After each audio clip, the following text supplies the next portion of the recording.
And then I'm going to actually join in. I'm just going to pee really quickly. Oh, are we live? Basically, yeah. But you don't. But like, no one can see you yet.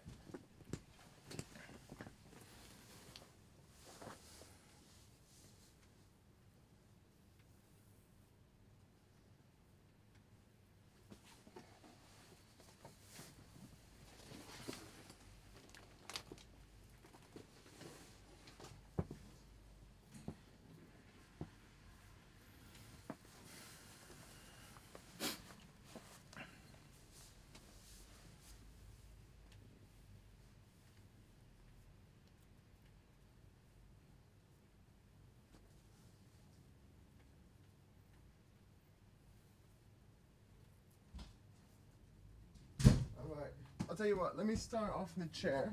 Yeah. And then we'll do the ceremonious jumping on moment. Okay, this is going to be highly enjoyable.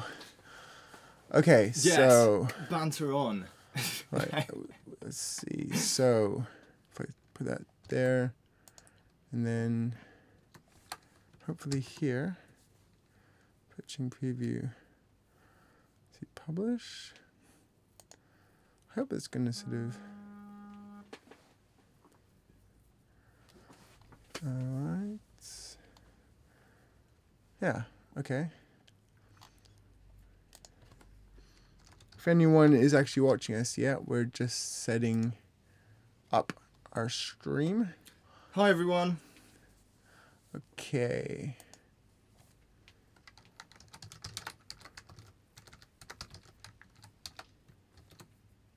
Let's see.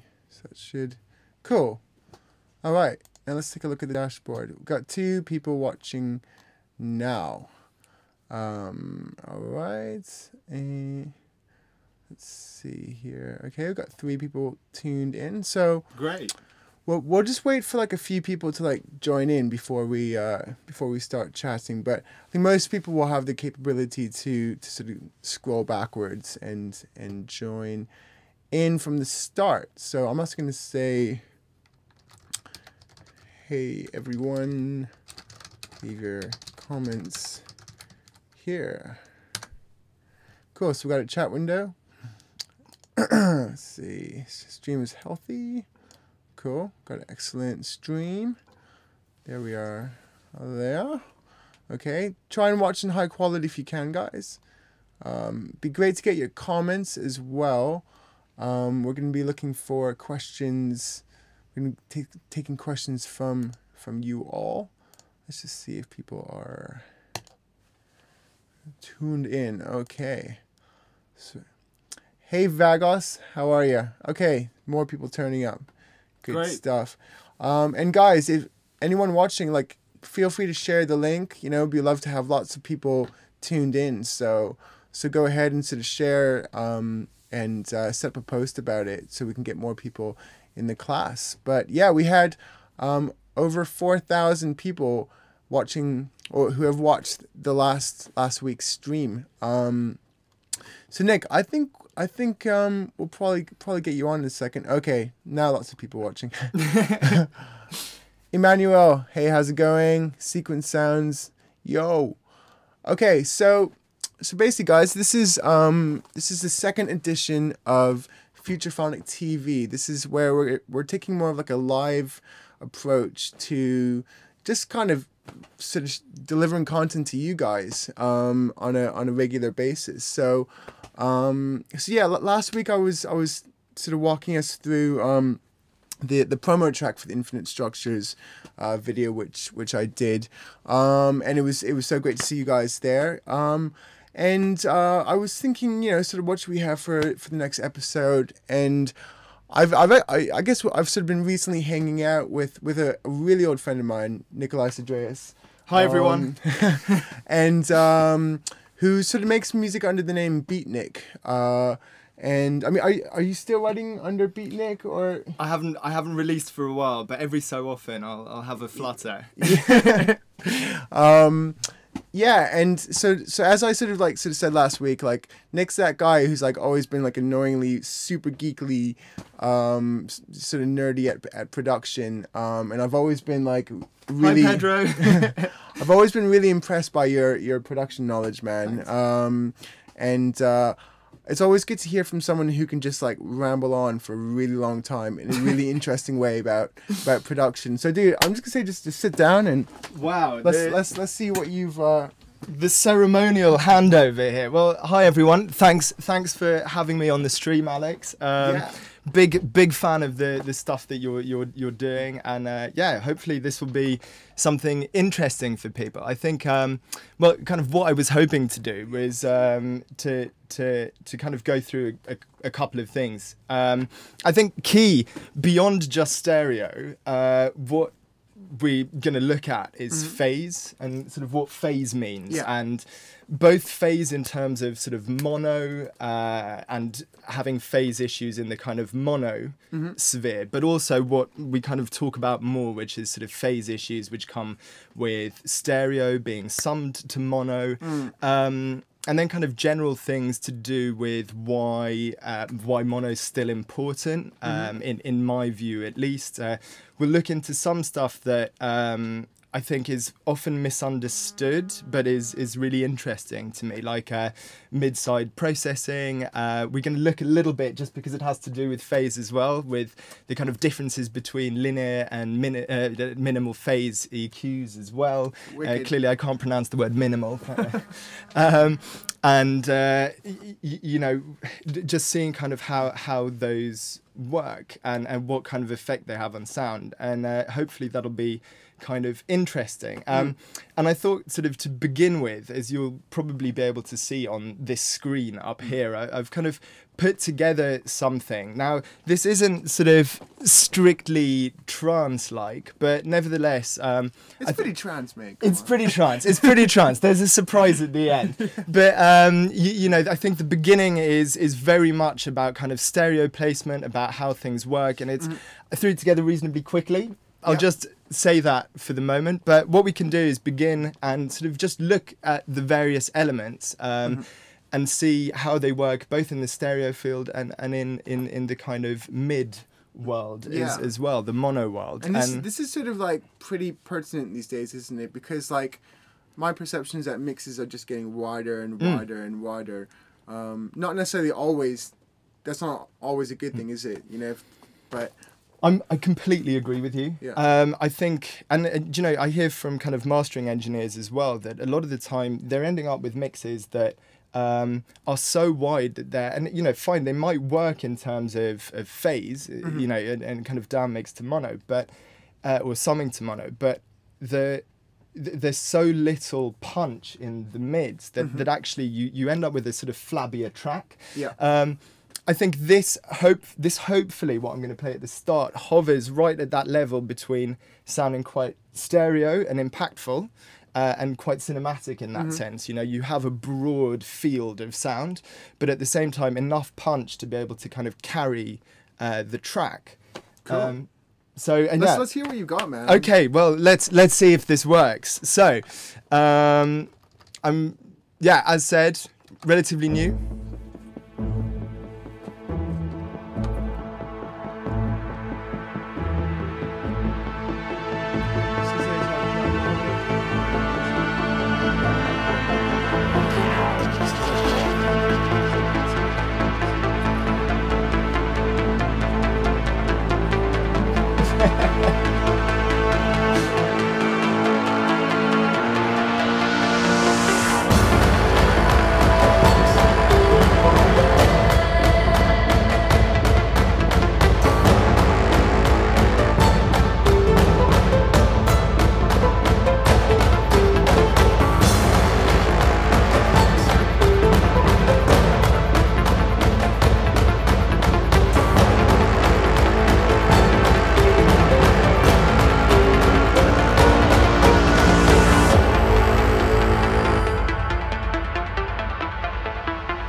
and yeah, I mean, you know, it's awesome. The floorboards are like slightly. There's a nice consistent like uni rumble going on. That's very good to hear. Yeah, it's a sort of you know, it's an interesting mix, I think, just for that sort of stereo sound. Now, you know, once we get into the kind of summing and mono world, that's a really you know, there's always a tension between stereo and mono. So what you'll find, I think, is that this sort of the first intro section will be less likely to work well in mono, unfortunately. But that's kind of the nature of that sort of spread. Can I ask you just quickly, like, so why does stuff need to work in mono? So, I mean, there are various reasons, but I think the kind of principal ones for me are, firstly, in my experience of, you know, playing on various dance floors, a lot of them are actually set up for mono in terms of rigs. And, you know, there's a reason behind that, because we can kind of look at stereo pan laws later on as well. But generally, if you have two correlating channels, so you can say left and right, and you sum those, you're going to get a louder output, in the same way as we'll look at that with sine waves as well. So you know, generally, because the bass is always going to be in mono if you've produced it right, and we'll get onto that as well. You're always going to get like a bass boost to it, and you're actually going to be able to get more kind of output from it. And the other side of it is also kind of acoustically. Sometimes you choose to have a rig running in mono for whatever reason. So it might be kind of multiple, like, you know, imagine lots of speakers in a kind of array. If you are all facing inwards towards the crowd, sometimes it's easier to work with something that doesn't have potential phase issues in the first place, and you know you're always going to have a consistent sound. So consistent phase is like a short answer to that, and also like playing it in rigs in mono. And and you know, if you've got a mini rig that plays out in mono as well, then obviously you want your track to be able to sound good on that. But I think that there's an increasing move away from working, you know, in the sense of creating a pure mono compatible mix, just because headphones is so prominent. And I think, you know, headphones, you don't get these issues. I don't know if any of you guys are listening on headphones. I think, you know, it'll be interesting, particularly when we play stuff that's, you know, fully out of phase. You'll be able to obviously hear that in your left and right headphones, but you know, when it comes, you know, that can be cancelled out as well, and you're less likely to hear phase issues in the sort of stereo side when you're listening to something and it's enclosing your ears, because you don't get that movement in space. It's directly into the ears. Okay. But I mean, what else? You know, generally punch. You know, if you're going to get punchy stuff, punch always sounds best in mono, in my view, or at least mono compatible. Like, and we'll look at transients more. You know, transients being the sort of initial.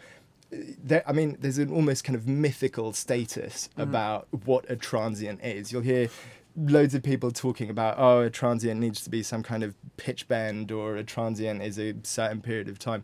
To me, it's just the initial form of generally atonal sound at the very start of any kind of audio, which typically is the kind of attack phase. So if you think of the click on a bass, and the transient there is usually created by effectively the filter sweep and whatever harmonics that generates in the sawtooth wave that you're using as a basis for it. And then when it comes to percussion as well, that's really when you've got mad transients going on. You know, in a kind of snare hit, it's that very first moment of attack. And for me, it's very key when you're mixing for mono to really preserve those transients and make sure that they are absolutely cracking out dead center, because it means that whatever happens to your sound, you're still going to preserve that, like that punch and that clarity. That was a slightly weird hand action, but that punch, that clarity. So that's why you wouldn't have like a stereo kick, or you know, or a stereo bass. I mean, you can have a stereo aspect of bass, right? But absolutely. Well, let's just like jump in. Let's see what you've got. Like, yeah, maybe you could like sort of deconstruct. With pleasure. So I'm going to start off by looking at. You'll see that I've named all of these in quite an amusing way. So let's look at the slap taiko. So I think the kind of key part of this sound is that it's recorded in an actual space. Okay. Can we hear it? Yeah, absolutely.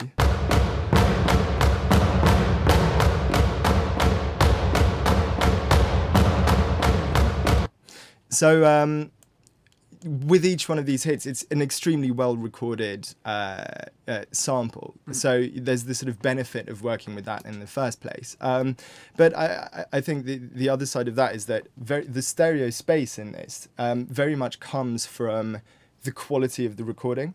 So here we have effectively 3 mixed microphones. So I don't know how much you guys know about, I know that this is electronic music generally, but microphone setups, I'm sure that there's a lot of you guys who've got kind of engineering experience here as well. So in this instance, these drums were mic'd with 2 close mics. So you still, and exceptionally well recorded again. So you have 2 close mics, which are in a sort of standard, you know, kind of X shape. Then we have a kind of tree mic, which is placed slightly further away. And then that really adds to the kind of boom. It's very much the sort of room of the sound. And then beyond that, we have outrigger microphones. So they are positioned effectively at the very outside of the studio in which this is being recorded. And it gives you that sense of space. And I think the key thing to remember there is that the microphones take the place of your ears. So you are being positioned on that kind of outside. And equally, you're being, you know, with the tree mic, you're being positioned in a sort of other, you know, slightly further away. And the close mic is really what gives you that sort of impact. Okay. So if we play it again, you'll be able to hear, I think, that there is this sort of mix of the 3. So the click, transient is the close mic. Yeah, so the click at the start of the attack, the transient, that's coming from the close mics. The second slightly wider and actually phasey sort of reverb is coming from the tree mic, and then the real kind of spacious sound is coming from the outriggers. So I'll play one more time just so people can hear. Yeah, you got that combination of sort of close, medium, and far sound all sort of put together, right? Yeah, exactly, and that's, I think, and we'll get on to kind of reverb as well and how that's used. Now, I will probably flip between saying reverb and reverb. Generally I say reverb. I always think to myself, reverb is short for reverberation, right? Okay. I've never called it reverberation. Yeah. But then I do sometimes call it reverb. I can't help myself. So that'd be more like naturally occurring, like reverberation, as opposed to like the lexicon reverb kind of thing. Right. But at the same time, I think it's important to remember that you can actually do this sort of microphone positioning and space positioning using reverbs, and we can look at that. Actually, this might be a good time to do this example. So I've actually got 2 recordings here as well. So this is from, I'll play you what these sound like when they're mixed. So this is the sound. Bung, extremely wide. So that's just a mix of close mics and outriggers, and again, kind of balanced as well as we can to start with. And I'm a big fan of getting that space in a mix through the sort of least forced way. Occasionally it's difficult to do that. You want to be able to add space in a sort of convoluted sense. But generally, I think it's really important to actually get those source sounds so that they sound really good to start with. So yeah, I'm just gonna... So you got a basically like a close mic thing, and then the same sound recorded the same way, but with much more spaced mics. Exactly. So so close mics, again, again stereo, but positioned right up close to the instrument, and then outriggers, which are positioned very far away in the space comparatively. So Psytrance producers might be thinking, that's cool. How does it apply to me? And I'll explain that when we talk about reverb. Okay. Reverb, because so what I'll do is I'll show you here, right? So that's literally the sound. That's it. And then once we look at the kind of outrigging microphones, you really get that, you know, reverb sense of space. So you play those two together and you get something like that. And you obviously mix that in a way that you think works for you. So let's, instead, what we can do is let's create, I don't know if you have a particular reverb that you recommend. Again, I have to apologize. Using somebody else's studio is always... Nick's using my whole computer Cubase setup here, so all his shortcuts are not, basically. So, yeah, I don't know if you have a... Valhalla? Yeah, let's go for Valhalla. That's a classic. VAL it. You can put it in the search bar. You know. Oh, there you go. The vintage verb. Sweet. Let's go. There you go.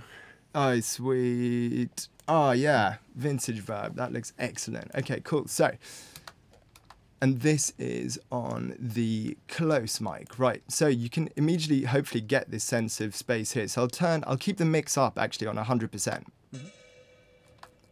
So we end up... A little bit of pre-delay there, right? Yeah, a little bit of pre-delay as well. It feels like we're getting a little bit of modulation that's pushing the sound slightly to the right.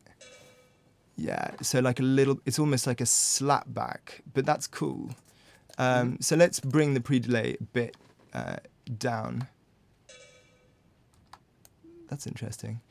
Yeah, so... Let's use that as a kind of starting point. So now, if we mix this in, again, we start to get that sense of space. And I always think that this is like the key part of, you know, obviously you can have kind of crazy effect reverbs, and that's awesome and part very much of this sort of, for me at least, the kind of psychedelic sound. But I think when you're working with these kinds of detailed sounds, for me it's always really important to make it feel like it's in a space. And hopefully that's a kind of example of why or of how you can get this to apply as a, you know, trance producer. And I think the other key thing here is you're not limited to one reverb, right? So what you can do is work with reverbs on send tracks. So typically what I'll do is I'll set up, for example, 2 effects buses. One with, you know, obviously full mix. I'll have one reverb which is simulating a kind of very close space, like very much early reflections, and then another reverb which does the kind of bigger space. So effectively we get exactly the same thing as we did with the drums. We have close bells, then we have kind of sort of tree style bells, and then we get a much wider outrigger bell. George is saying, can we give more volume on the DAW? I think it's because we're working on a very quiet sound. Yeah.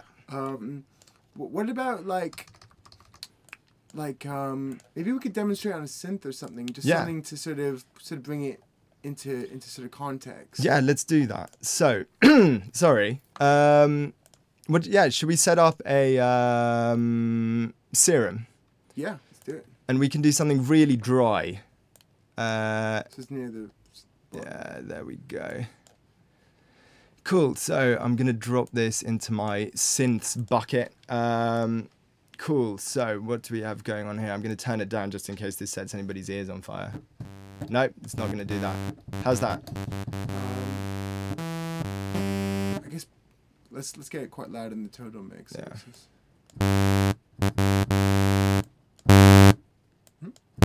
There we go. Cool. So what I'll do here is I'll do something very similar to the kind of bass line that's running under that intro section. So let's let's get a filter going. I'm going to keep this extremely simple here. So set that to trigger, set this on 8ths, and then basically have that just modulating the cutoff. In the alt shift, because it's in bipolar mode at the moment. You see how the modulation is both. If you I don't mind it being bipolar at the moment. Sorry, right. So we're getting a kind of simple sort of pluck sound there. Sorry, just talking music at the same time. Yeah. So yeah, we're getting a kind of very simple, super simple, very tight mono pluck sound here, which just triggers on each 8th. So what I'm going to do here. So this is mono. Yeah, this straight from the synth. There's nothing adding stereo to this sound at all. So what I'm going to do is. And how would you know if that's mono by looking at the? Can you just quickly just the goniometer just. Oh, with pleasure. Okay, yeah. So just quickly for now.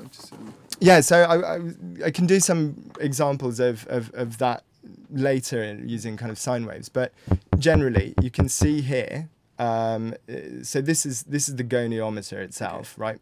And then this is generally, people will talk about this as being a phase scope. Mm-hmm. So what this does is it effectively shows you the position in stereo space that the sound is, and it's represented by a kind of diamond, right? So you have left, right, that's full side positive, that's full side negative. Okay.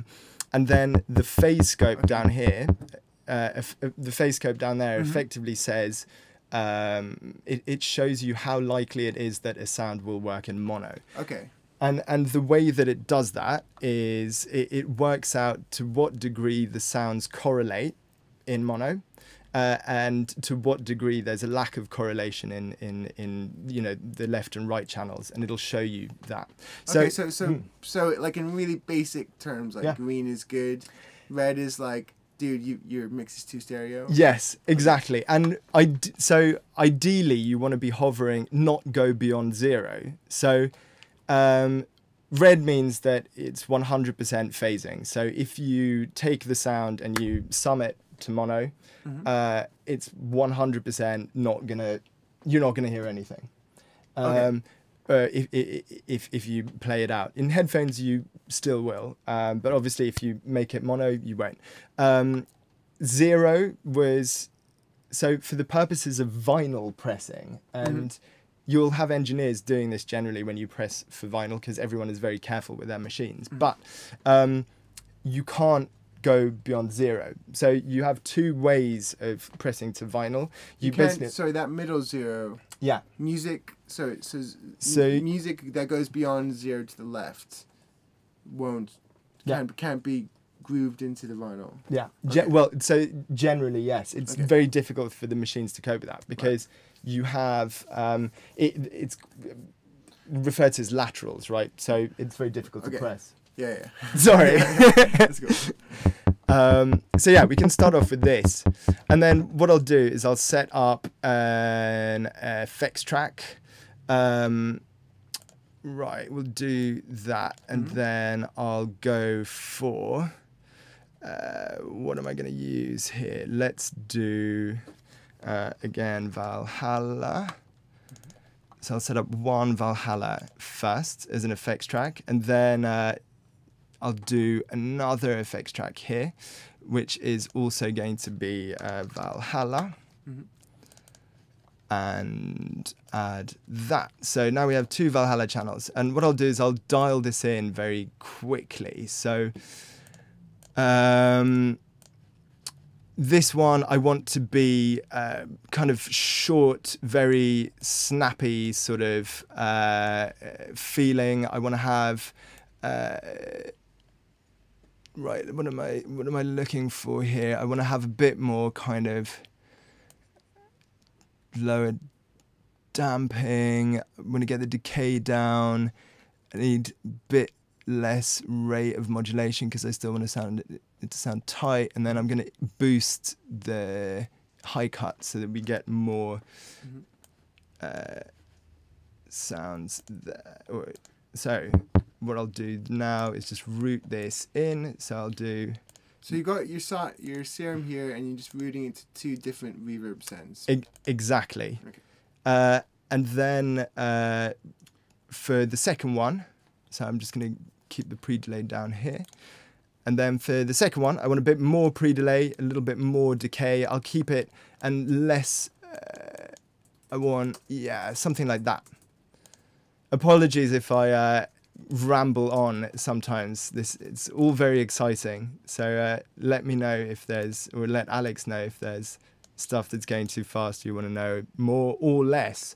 So, right, there we go. There's the first sound. Obviously, this sounds not very good, but let's get a kind of better initial sound. So.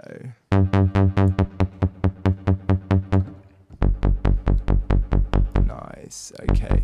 So this is a very classic sound that you'll kind of hear quite often under more kind of orchestral music, like hybrid style. So that's our first. I'm going to quickly just bring the decay down a little bit more and bring the pre-delay down almost completely to about here. So we then have, cool, right, and then I'm going to bring in the second, which should sound bigger.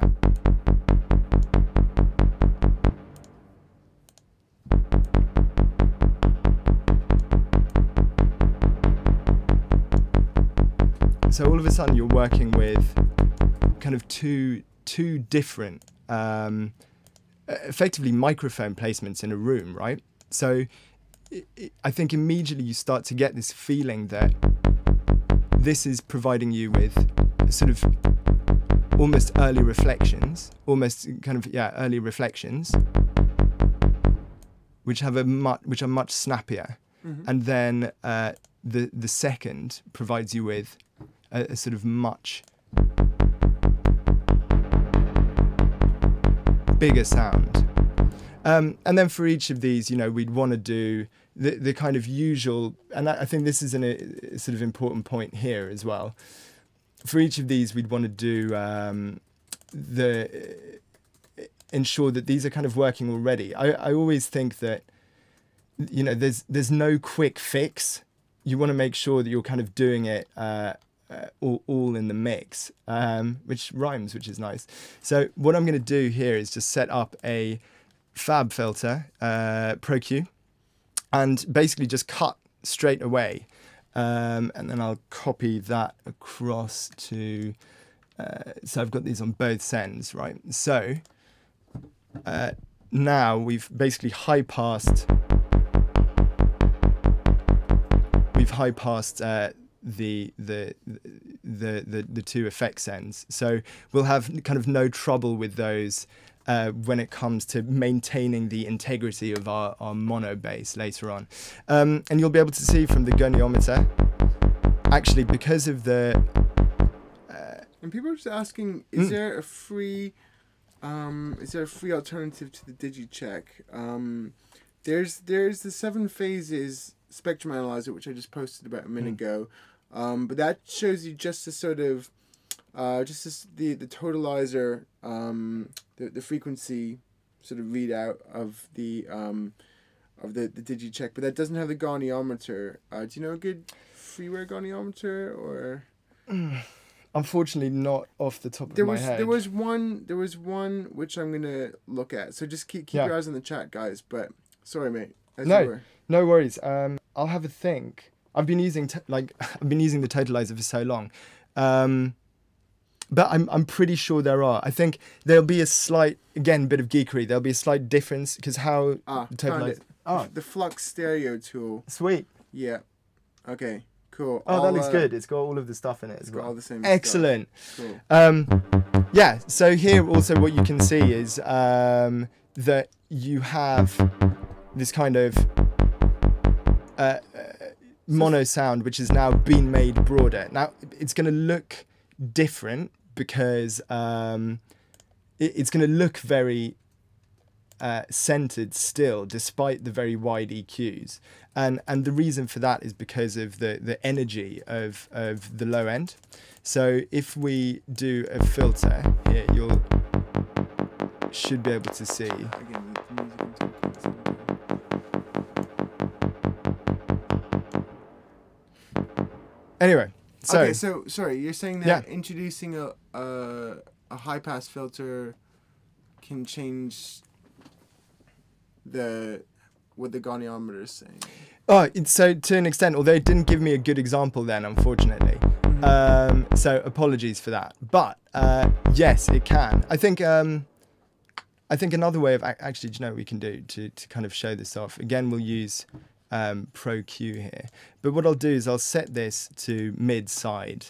And then what we'll do is we'll pan the output fully to the side. So you should be able, and I'll switch off the other end. So you should then begin to hear how the reverb changes. So moving kind of closer and further away. It's just if you do the music and talking the same time. I keep doing that. It's really. I'm sorry, guys, for lack of audio quality when I speak and make sounds at the same time. So yeah, you should be able to hear it, particularly if you're listening in headphones. That there's a real, you end up with a kind of real sort of difference in terms of space. So I'll bring this up 100% so you can hear. Let's hear it dramatically. Oh, I just turned it off. Here we go.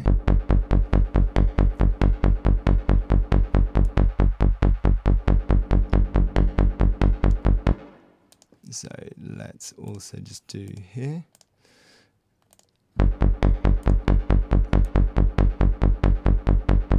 Why is that not doing anything? To enable the point. Oh, sorry guys. Sorry. I'm an idiot. And you can also see kind of how the relationship changes there. Cool.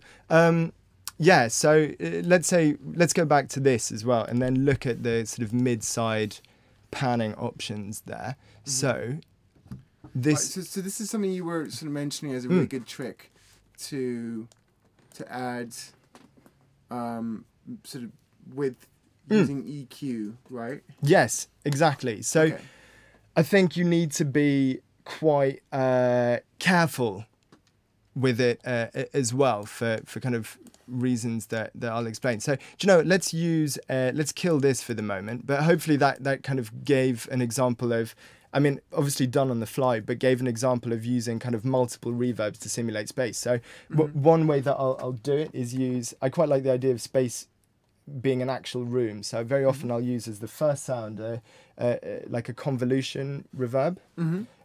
With a very kind of small room. So like a convolution or an impulse response of a living room. And then after that have like a big hall or something. And then with all of your instruments, you can then apply those send tracks and basically mix them in space, which is a really cool thing to do.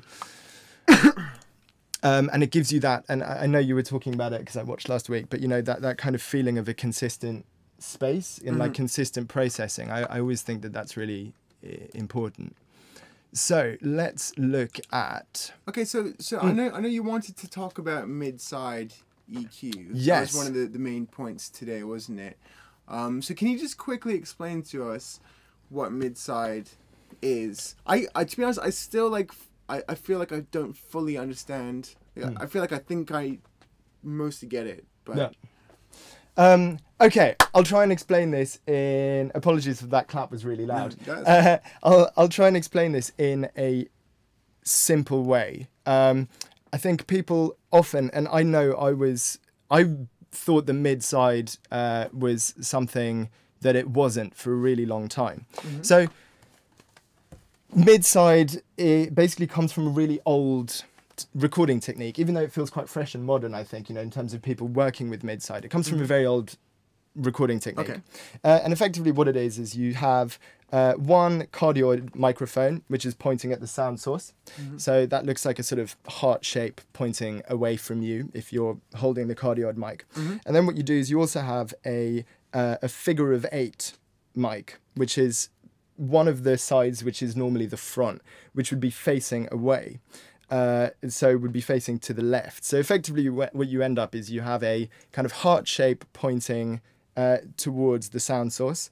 And then you have two fields which are sort of shaped like an 8, like an infinity loop, which stretch out to either side of your hearing. Just let's simplify. So you got one mic pointing this way, and just sort of one picking up in front. Yeah. And then you got a second mic, which is sort of behind it, like a sort of T shape, or it should be right on top of it. Right on top of it. Yeah. Okay, cool. And that's listening in both. Yeah. Both ways. Okay, cool. Perfect. Cool. And so, but both mics are mono, right? Right, okay. Which is confusing in itself, I think, as a concept. But it hears both sides, but it's not hearing in stereo. It's not delivering two streams of audio. No. It's just one stream of audio, but it's hearing all around it. Exactly. Like so if you had one ear which heard both sides of exactly. And so it's got one diaphragm in the middle that moves. Right. Okay. So what you then do is, like, let's say you have a sound source that's coming from dead ahead, right? Then what'll happen is that they're called the null zones, and it's basically the part that the side microphone doesn't hear. Okay. So it's picking up the ambience, but it's not picking up the instrument dead ahead of you. Sorry, the figure of 8 microphone won't hear the thing straight ahead. Exactly. Okay. And then but if you move, let's say, whatever the source is, of the sound, like 45 degrees to your left, then all of a sudden the side mic will be picking up that sound, as will the microphone that's facing towards it. So the idea behind this is that you take the mono signal that's coming dead ahead of you and the side signal, and then you add those together. And the way that this works confusingly is because you will have more positive information from the left-hand side, that will then be summed with whatever's coming from the front. And that means that you use the amplitude determines the direction of sound. Okay.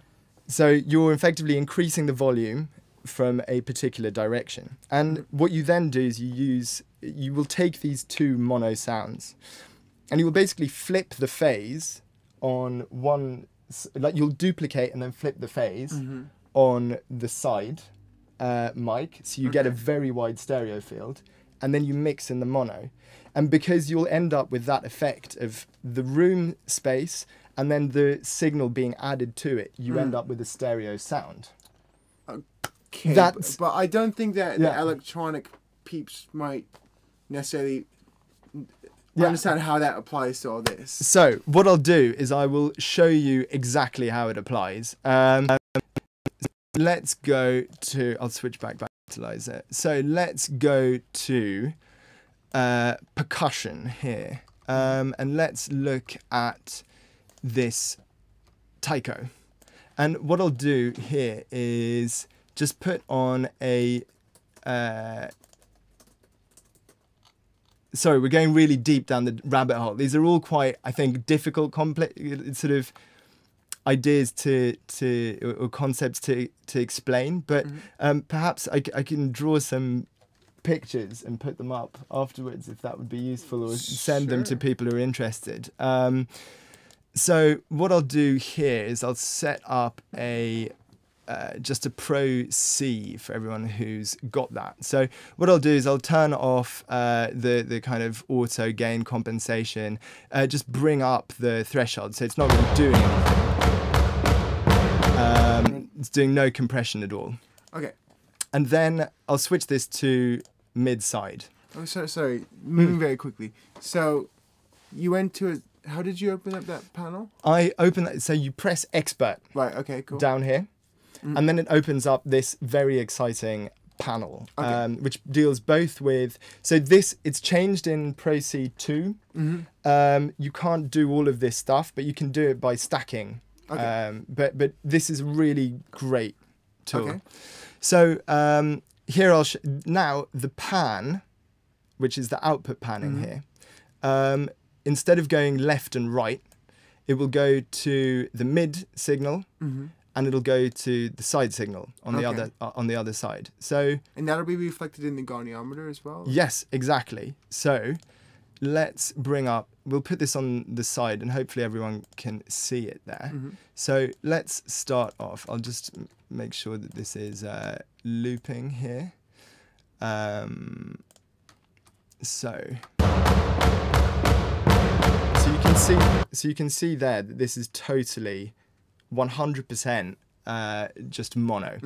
And I think that's the key point to remember. Mid is not it's not the center of the stereo field. Mid is not the center of the stereo field. No. Okay. This is I thought it was. Yeah.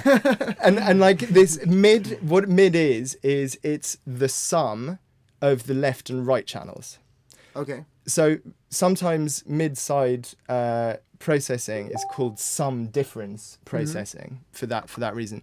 So you'll have this is everything that works perfectly in mono. So this is everything that works perfectly in mono, and then we'll gradually pan to the side.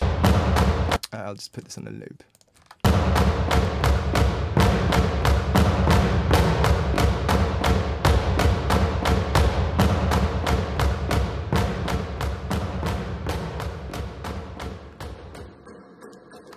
Okay, so the mid is when you take the left audio and the right audio and stack them on top of each other. Exactly. Right? Okay. So you know that it works perfectly in mono. That's the pure perfect mono. Okay. Whereas the side is the difference between basically the left and right. It's the difference between the main source and then left and right. So it's kind of all. So like if you had two very similar sounds, like on left and right, and you stack them together, you'd have there's sort of similarities in the middle, and everything which is different about them on the sides. Yeah. Okay. Exactly. But what the way that this is interpreted when you're looking at side is that if you are on full side, so you only have the side signal, it's 100% phasing. So if I take this, you'll see on the goniometer that it's 100% in the red, and also that it's 100% stereo effectively. So if I put on let me just put on, this is a very simple, I'll just find a simple plugin that can make something mono. So, sorry, spatial, let's do mono to stereo here. Right, so I'll bring this up, I'll just turn everything down, and then I'll make this mono. And so I'll keep this with just the side signal, and then nothing. Okay. So sorry. So the C1, no, the C1, the Pro C. Yeah. That's giving us only side channel. And then when we make that mono, we're left with nothing. Nothing, because they've phase cancelled. Sorry about this. Okay. So, yeah. So again, just nothing, and that's something to. And this is why mid-side is the perfect tool for making sure that your mixes work in mono, because you know that anything that is mid is going to work in mono, and you know that anything that's side won't. And by, for example, it's like so slowly it just won't more and more. Exactly. The more things are sort of side only, the quieter they get in a mono mix. Exactly. Okay. So if we then look at the kind of the phase scope here, and we'll start off with the full mono mix. It's just worthwhile looking. It's just worthwhile looking at that and just seeing how it changes. So you'll see the point at which this will no longer work on vinyl, and then when it will cancel completely. We can actually monitor Yes. So I'll monitor in mono here as well. So we're going to actually monitor in mono now. This is just the Cubase control room mono. So... and you'll see here on the goniometer that it comes up as mono the whole time.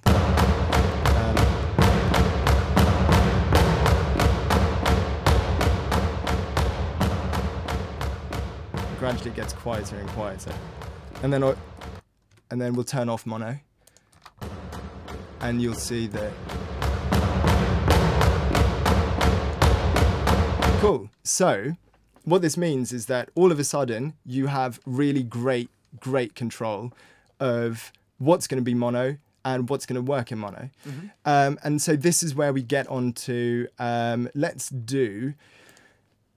start doing some EQ and look at mid-side EQ, because I think now once you begin to understand that idea that you're kind of working with sums and differences, all of a sudden what you're doing with the sound begins to make sense. So here, what I want to do... Actually, like, yeah, that description, I feel more clarified, more clear with it now.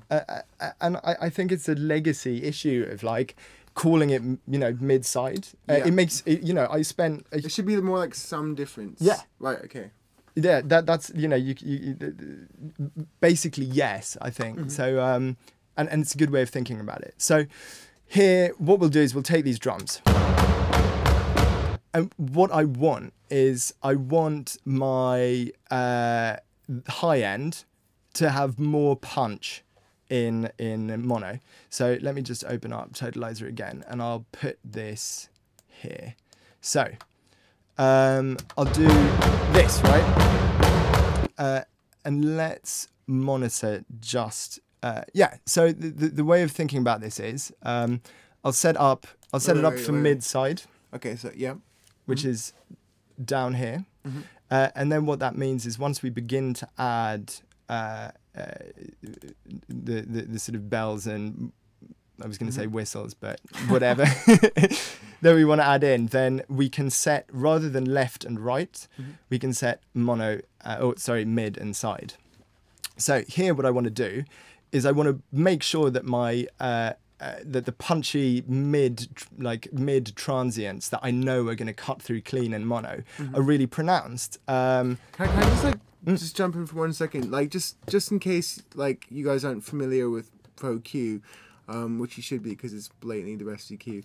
It's so good. Like every sort of notch that you put in here, every band can be set to either sort of stereo, which is like what most EQs use, or if you're in like by default left-right mode, you can actually boost just on one side. So for instance, you could just boost like a synth on the left, or you know, and then you can sort of like cut it on the right or something. And in mid-side mode, you can actually assign bands to be mid-side or to default stereo, just in case you're not familiar with. For those not familiar. And do you know what, actually, that's a really good trick for getting stereo sounds as well. I don't know if we want to kind of do an example of that later on, but use your EQ and left and right settings to kind of, do you know what, I might as well do a very quick example now because we've got this open. So if we've got, let's do here, let's say I wanted to have the kind of 200 hertz point really kind of kicking out a little bit more from the left, and then I wanted it sort of a bit less in the right. We kind of get a sort of slightly balanced look there, right? Both right. Oh, sorry. Let's do. Thanks, man. This is all the stuff that like.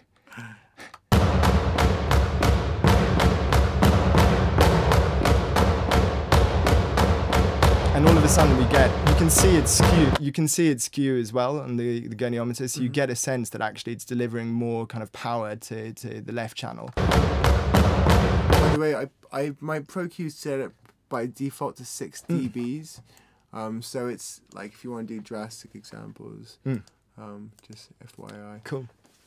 But yeah, hopefully that was. Can you do it more dramatically, just so we can.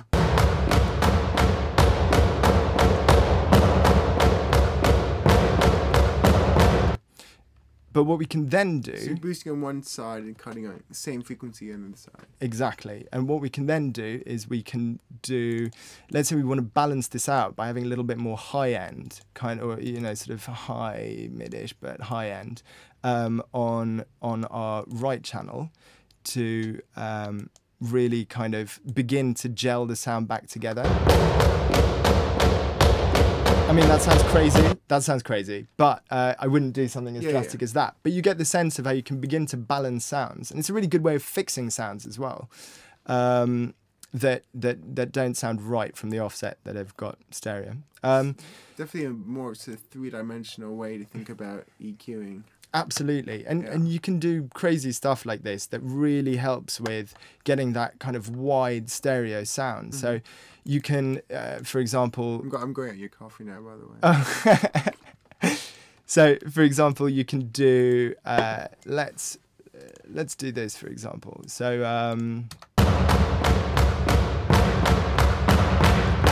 and let's do something similar here. So... again, this is just an example. So you're writing automation there. Exactly. Just handwriting in a bit of automation there. And so you can begin to see how...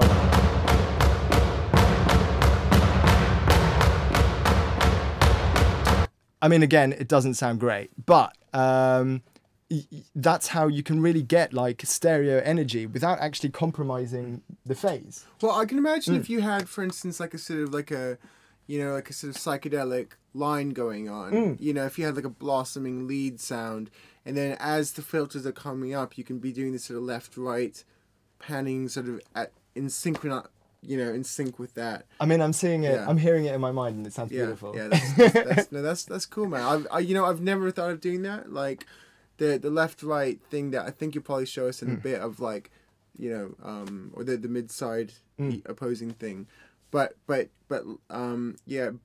boosting on the left and cutting on the right, and then automating those bands separately. That's never thought of that. That's awesome. And if you're feeling really, you can set up kind of like MIDI LFOs as well that kind of do the same thing. And if you've got like comb filters, that can be really fun. So I want you to imagine with this notch here, for example, that we have not just this notch, but we have a series of notches across the spectrum.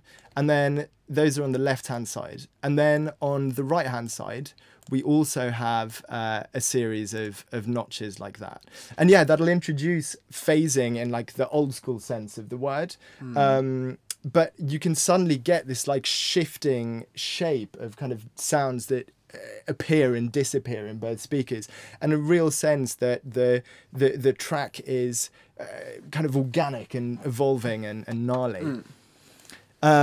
Anyway, I'm gonna dead these for the moment, and we'll look at the sort of mid-side side. Okay, cool. So yeah, I think let's hit some of these questions when we're done this example. So people want to look at zero latency, and then, you know, obviously like linear phase, and DC offset topic as well. We'll see if we can get to DC offset, but it's kind of like a bit lower down the old thing, isn't it? But yeah. So let's look at the mid side thing. And I know you guys want to look at kick and bass because it's kind of like the most fundamental things. So, but we'll get to that in a moment. I'm such a big fan of I chat too much, clearly. That's cool.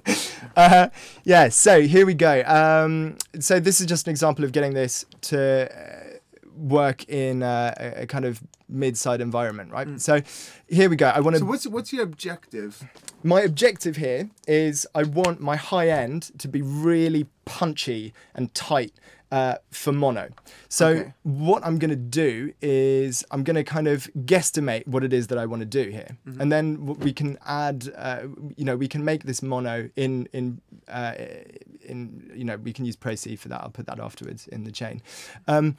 So what I'm going to do now is I'm going to add just on the mid channel here. Right? I've got all my automation on. Okay. So a bit punchier there. So yeah, a bit punchy there, and then I'm going to take the side down there. This is a really cool tip, which I also use a lot. It's boosting in the middle, cutting in the sides, same frequency.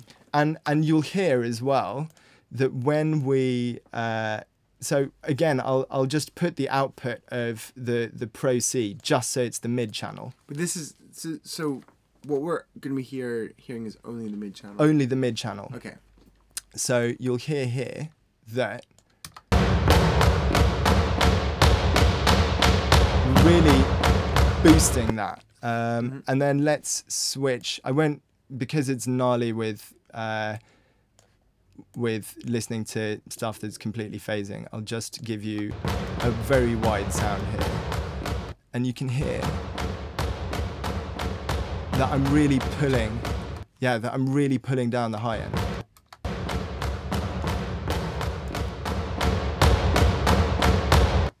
Now it's a common misconception that you hear more like wider sounds in the top end, just because it's very difficult to localize where bass is coming from. But actually the real for me at least, the real sense of space that I get in a track actually comes from the sort of lower end, so the mids, right up until the point where they just drop off. So sorry, can you explain it again? Yeah. So I'll give you an example. I'll pull up this band here just on the sides. Okay. So initially we'll just have the high end that it should sound wider as a result, because we're mixing in more of the side signals, so we're getting a bigger, a sense more of the space.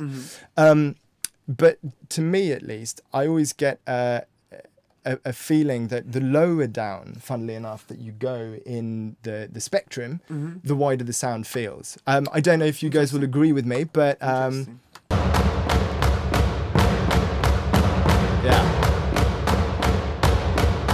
there we go.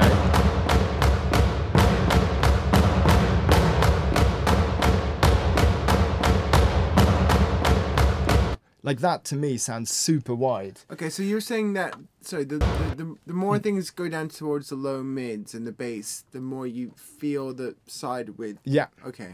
Absolutely. But also you'll reach a certain point once you get to kind of 50, 60 hertz. I'm pointing at the screen. Nobody else will see that. But can I hear it with that on? Yeah. I'm just gonna isolate that frequency.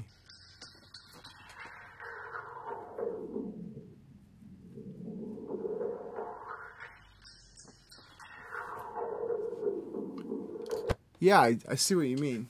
So even though that's phasing completely, you should get a kind of increased sense of space. You don't have to answer this now, but I want to know at some point what you mean when you say it's phasing. But finish this first. I mean, I think we're kind of reaching that, and this is the last point, right? So we know, and this is key for bass lines and for kicks and for anything with a lot of sub energy that you're processing in a kind of stereo place. Because we know that mid always works in mono, because we know that you can't localize the direction of sub, basically, it just sounds like it's coming like from anywhere. Yeah. Omnipresent. It's omnipresent. And because we know that generally rigs will always sum to mono beyond, like below 150, 200 hertz. Right. And also because you can't press anything with stereo bass on vinyl really at all. Okay. Side channel high pass. So this is just so key. So many of you, I'm sure, will all know about this, but making sure that your stereo or that your side signal is high passed is guaranteed going to not just save you, it's going to save you needing to do all of a sudden at the end in your kind of master insert chain, or whoever's mastering your track is going to have to suddenly dead the side channel. You know that it's going to work from the start, and so it's I always think it doesn't really matter what you're working on, what sounds they are. If you can add if you can add a side channel high pass to it, and it's got kind of bass elements to it, do. So this is like a mono maker kind Yeah. of. Okay, and what would you put this on individual tracks or just on the master? Or? So I know somebody last week was talking about buses as well. If I've got a kind of busy bus where I know that everything is sitting in a kind of nice frequency space already, then usually, because you can introduce phase issues through too much filtering, I tend to kind of save it to last. But you never know. Sometimes you might need to go into the mix and kind of EQ a channel specifically. Okay. So maybe if you had like a leads channel, you might, you know, as well as high pass, you might do a bit of extra sort of mono making as you're doing here. Yeah. Okay. Totally. And also for some sounds, I know that like I want them to be like, you can have like a really wide top end, but I know that I want them there to be real impact and punch right at about sort of 500k, or even Right. if you're really working with something, you know, like get a kind of where you've got a bit of a 200 hertz sort of gnarl and punch to it, even though you've brought that down. If you kind of take away the side chat, you know straight away that that's always going to work and it's going to hit you dead on. You can obviously like low shelf that, but yeah, it's really Okay. a super effective way of just knowing that whatever sound you're working on, beyond that range, it's always going to be dead center and it's going to work in mono in that region. 100%. Okay. And so if you're looking at a mix with your kick and your bass and your snare and your top loops and your hi-hats and your pads and your risers and your effects and your atmospheres and you really like dry sounds and you really wet sounds, like how do you decide what gets more mid preference and more side preference? Do you think about it like that, or 100%? It's really funny that you put it that way. This is going to sound a bit kind of fruity, but I always imagine when I'm mixing that I'm mixing in kind of two domains, right? I'm mixing in the sort of amplitude domain, and I'm also mixing in the sort of width domain. It's like as well as time for the track, and so you can have things that evolve, and I think even in terms of kind of mix placement, right? So. You know, a classic is having something that's very high pass that then kind of gradually, you know, you pull down the high pass filter and you get a sort of bubble in there. But very much I think about where something sits. At the same time, though, I always switch into mono when I'm mixing just to make sure that stuff that I'm doing isn't too crazy, particularly when it's sort of dance floor, right? So I'll give an example. You know, we can move on to kick and bass, perhaps, if that's what people are feeling. So I've got a kind of one, funnily enough, I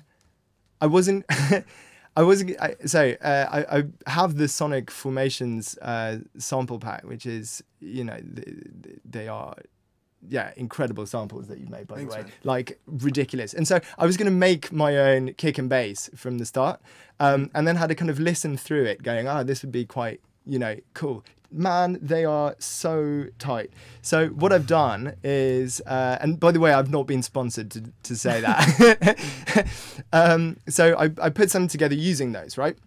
And what I'll do is, yeah, it sounds like this. This is kick and bass. This is, yeah, just kick and bass, right?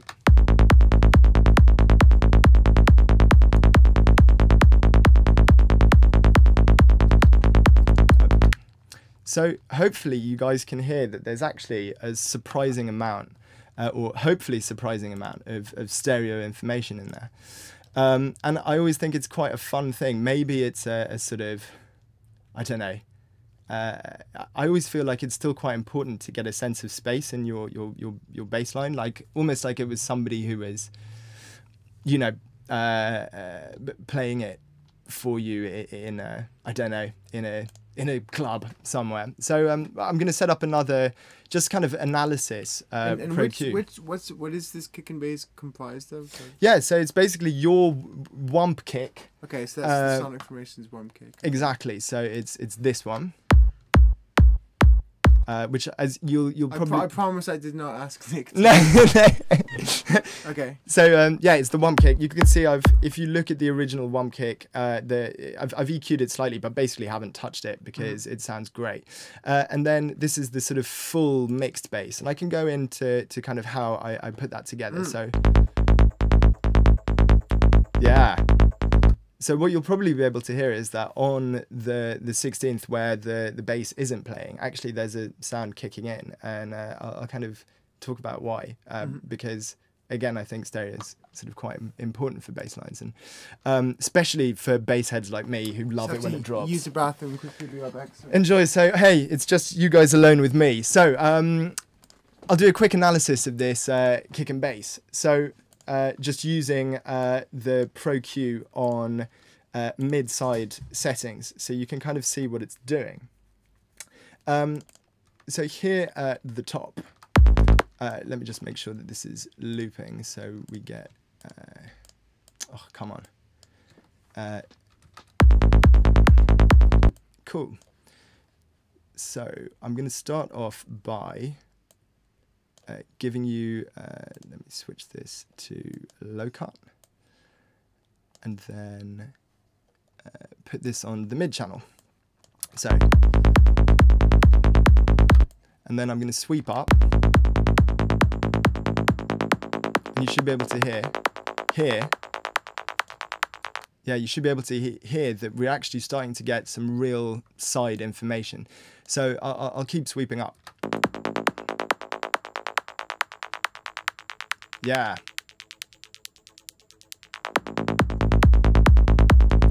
And to me that adds a real kind of texture to the channel, or to the bass, which also means that when you're listening to it in headphones, it kind of feels more engrossing. So what I'm also going to do here is just use the panning, again in the kind of mid-side setting, to show you what... Oh, actually, do you know what? I'll use the control room mono, so you can still hear what this sounds like in mono.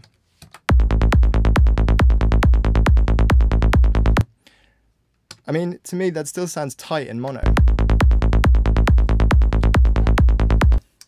So hopefully you guys can hear the kind of sense of space. I don't have Vox and Go Span, guys, to see the bass mix. But I have posted up the chat about the 7, was it the 7 span, I think. Sorry to interrupt. I have posted up the chat about an alternative to DigiCheck. But sorry, please continue, Nick. Yeah, well, what I can do is I can also, rather than just using the totalizer or using span, I'll also bring up like that. Now, let's quickly check the kind of mid-side output panning, right? So let's listen to this side layer. Mad out of phase, but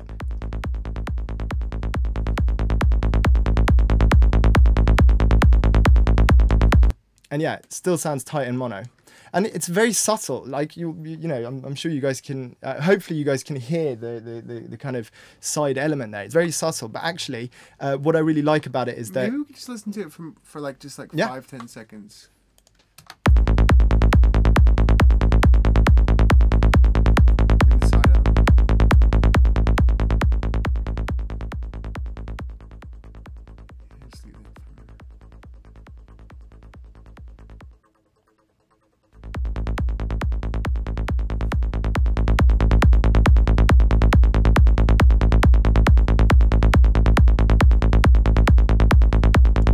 Okay. So hopefully you guys can hear the sort of stereo. And you made that by just making a sound with only side on it? No. So that's made using general stereo processing. Okay. And kind of working with that. So I can try and kind of give, because this might be fun, let's use... I'm going to kill all of this stuff here, and then I think I set up a sort of little bass layer at some point down here. So I'll carry on using the same wump kick just because it's really nice. So this track is an A for anyone. Sorry, let me. This track is an A, which very often I find it can feel like it loses power, but here actually it sounded really nice. So that's gonna be too loud, I suspect. So yeah, way too loud. So here we go. Now you can see some typical processing from me. Okay, that's kind of all right. Let me just set up a loop. So was this the raw liquid bass? Yeah, this is the raw liquid bass. Straight out of the sample pack. Already sounds good, right? Mm-hmm. Because it's really good. Cool. So what I like to do here as well is quickly check how the phase on the kick and bass is aligning. Now, what's nice here is that... This is massively important. Can we stretch out the channels? Yeah. Let's do that. So, here we go. This is kind of like crucial point alert, crucial point alert. So, here, you guys can see this. So, this represents, you know, the waveform of the kick, right? And the kick waveform begins, which I really like particularly about this kick, it begins with a positive excursion. So this presses the speaker outward. And I always think that... Okay, so positive, negative, yeah, speaker cone. Exactly. All of these sounds are, are basically the speaker cone moving. And I bet that there's no real difference, but, that you can hear. But I always think, particularly with like a kick, right, you want to feel it. Mm-hmm. And because, transients, you sort of don't really know completely what's going on. You want to have, I always feel like it should start with a positive excursion. You should feel it in your chest first. Okay. So here we've got a nice kind of transient at the beginning. So would you, like, when you're making a bass, would you bear that in mind? Yeah. Would you? Okay. Absolutely. So if we're on Serum, for example, it's, you can have waveforms that don't begin with a positive excursion, and the mirror function is really, or the flip function is really useful.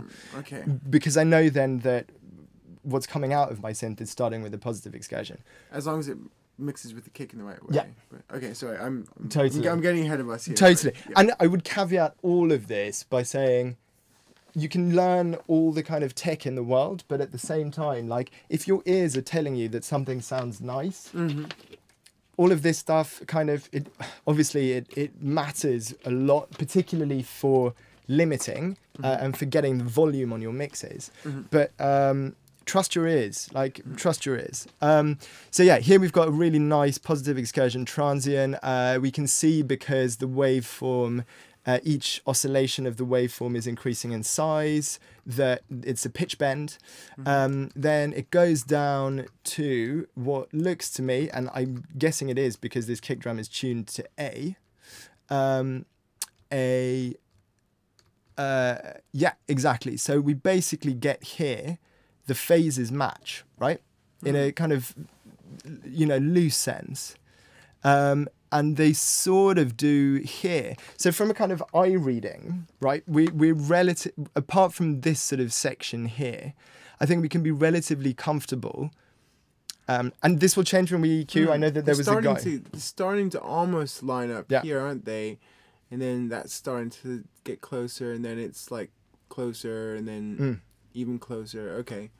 And I think, with that, you get a sense by looking at it that these two sounds are going to reinforce each other. Because the phase is aligned. Yeah. They're both positive at the same time. They're both negative at the same time. Okay. That's like really important point, isn't it? I always feel that. Would you mind if we went on a very quick detour? Sure. I'll show you with some sine waves, right? Okay. Exactly what we are kind of looking for here, right? Massive crucial point alert. Yeah, welcome to massive crucial point mode. So here we've got, I'm going to turn these down. And this is like, why didn't we start with this? This is the key to phase, right? So here we've got a sine wave. Cool. So I've cut it on the zero crossings. For those who don't know about this tool, it's amazing. if you uncouple your scissors tool from whatever you've quantized it to, your scissors will automatically snap to a zero crossing. So when we're talking about phase in the first place, all we're talking about is this movement, right? The cycle. Yeah, exactly. It's the whole cycle of one of whatever that frequency is, the whole cycle of that waveform. And so this is at A? Yeah, this is at A. Okay, so basically in the space of 1 second, there will be 440 of these, right? Exactly, and Cool. that's hertz. Or it might be 220. I don't know if this is middle A. Which is why you get guys like Dave Pensado, like maybe he's a super geek, but he talks about cycles instead of hertz. He'll be like, Yeah. oh, I like to boost my kick at 60 cycles. Yeah. So like he's saying that 60 hertz. Yeah. Yeah. And all, but I mean, in fairness, I mean, I'm not going to pull them up. I think there's probably a distinction, maybe, but all that hertz means is cycles per second. Yeah. So you know, hertz is generally accurate. But yeah, you also see that the zero crossing snip tool snaps to the front of each waveform, and a zero crossing is where there is nothing. There's no polarity on the waveform whatsoever. In other words, there's nothing going on, and you can cut those there without getting clicks. And that's really good to know when you want to kill a sound abruptly. You don't end up getting nasty clicks.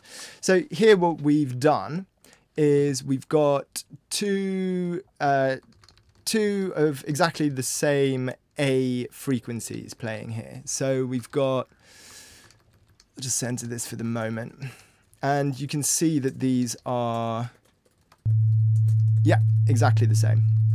Now, what I'm going to gradually do, I'll add in, so we can assume that these are playing in mono because they are. I'll add in the second sine wave. And you can immediately hear that the amplitude increases. In other words, the volume goes up. That's because the two sounds are completely in phase and therefore support each other. In other words, they kind of add to each other and you know, it should be yeah, plus 6 or so dB, but that doesn't always happen when you're mixing on different systems. So yeah, yeah, we're basically getting that, which is great. So what we're now going to do is I'm going to move this, I'm going to pan this to the right completely. And then I'm going to pan this to the left completely. And then I'm going to just move, oops, I'm just going to move this underlying one to somewhere around here, right? So now they're opposing each other. Now they're opposing each other. They're in opposite phase, or what's the... Well, no, so this one is, so you talk about phase in terms of degrees. So each oscillation, so positive and negative polarity on the waveform, that's one cycle, okay? And that's one phase. Right. So when we reach the kind of halfway point, that's 180 degrees of phase. So I haven't flipped the polarity, but I've moved this back by about 180 degrees. Right. And because these are sine waves, and there's nothing else going on, theoretically. The exact same sound. Yeah. Yeah. Then what we'll get is, because we've panned these, you should be able to hear these. And we get, this shows that I haven't lined them up perfectly. Yeah, so this shows that I haven't lined them up perfectly, but that doesn't matter. Perfectly opposite. Yeah. Yeah. If it was perfectly opposite, we'd get the same, just a flat line just going across from positive to negative. So, but it's close enough. But you should still be able to hear that, right? Because they're panned. And here we get to the kind of issue, which is when these are summed, when these are both in mono, it's almost nothing. So I'll mute that. Nothing at all, almost. Let me line these up even better. So let's go here. Oh, so close. Anyway, we're not. I think it starts at the point between. Yeah, there we go. So now we've got barely anything left. Okay. And then if we move, so what you'll hear is that the sound gradually increases.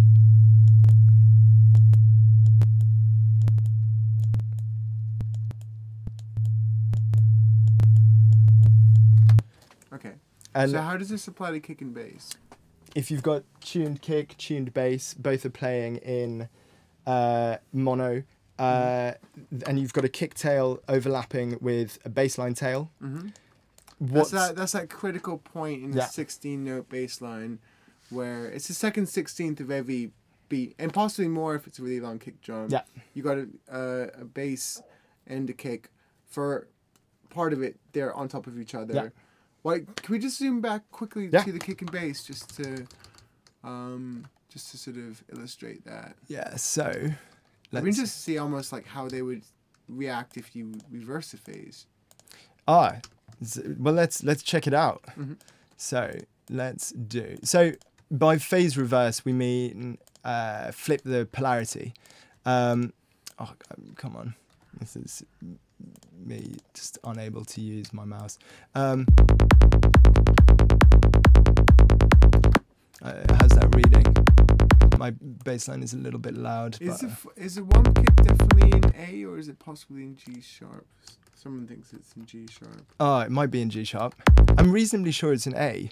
But if not, They sound great together. then I'm an idiot and can't read. But so let's try. You'll actually get like a substantial amount of. So I don't know what your bounce. So they're currently sort of in good phase, aren't they? Yeah, it feels like that, right? Mhm. So I'm just going to replace these and then process. Phase reverse. Mm-hmm. So what this does is it just flips the audio file around. Mm-hmm. Ta-da! So let's listen. Yeah, that's not... Can we line up? Can we line up, say, 4 of each bass and then 4 in phase and then 4 out of phase? Yeah, let's do that. So what I'll do, these are sort of in phase here. I don't know, it's great, I'll just do it in this way. Let's do...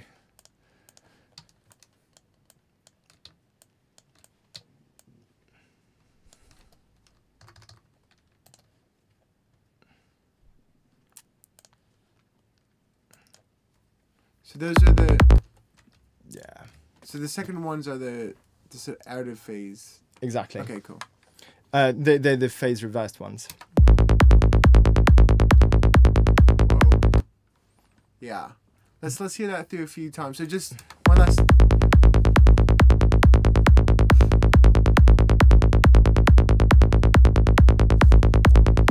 Yeah. And it's to do with the polarity of the bass line as well, generally. But my feeling is that, you hearing it, and especially on kind of good monitors here as well, I feel like you get a real kind of drop off here. From where I'm funnily sitting enough. a little further back, I mean, it's my studio. I know that the bass right here, the response is quite good, and I could really clearly hear a drop in bass on those phase reverse samples.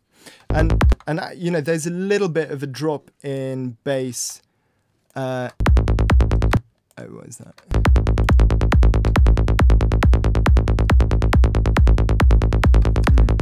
So, funnily enough, just through inverting the polarity of it, we're actually getting a general change in bass response. But I also think that you can feel, at least to me, that you're getting a little bit more interference here. Yeah, it's quite subtle. But yeah, let's. So what's the bottom line for people?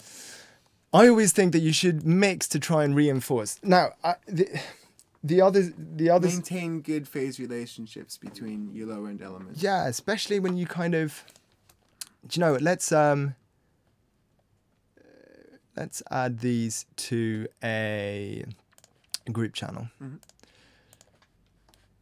Well, this might not actually be a good example. Screw that. Sorry, I've just left. I've left a. Yeah. So.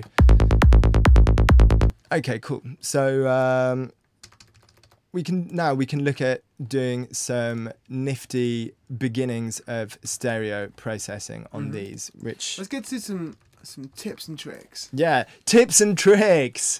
That's what we're all here for. Let's see some tips and tricks. So let's duplicate. Yeah, I've been like sitting here lecturing away. Right, let's. No, it's really good to like reassert the important elements here.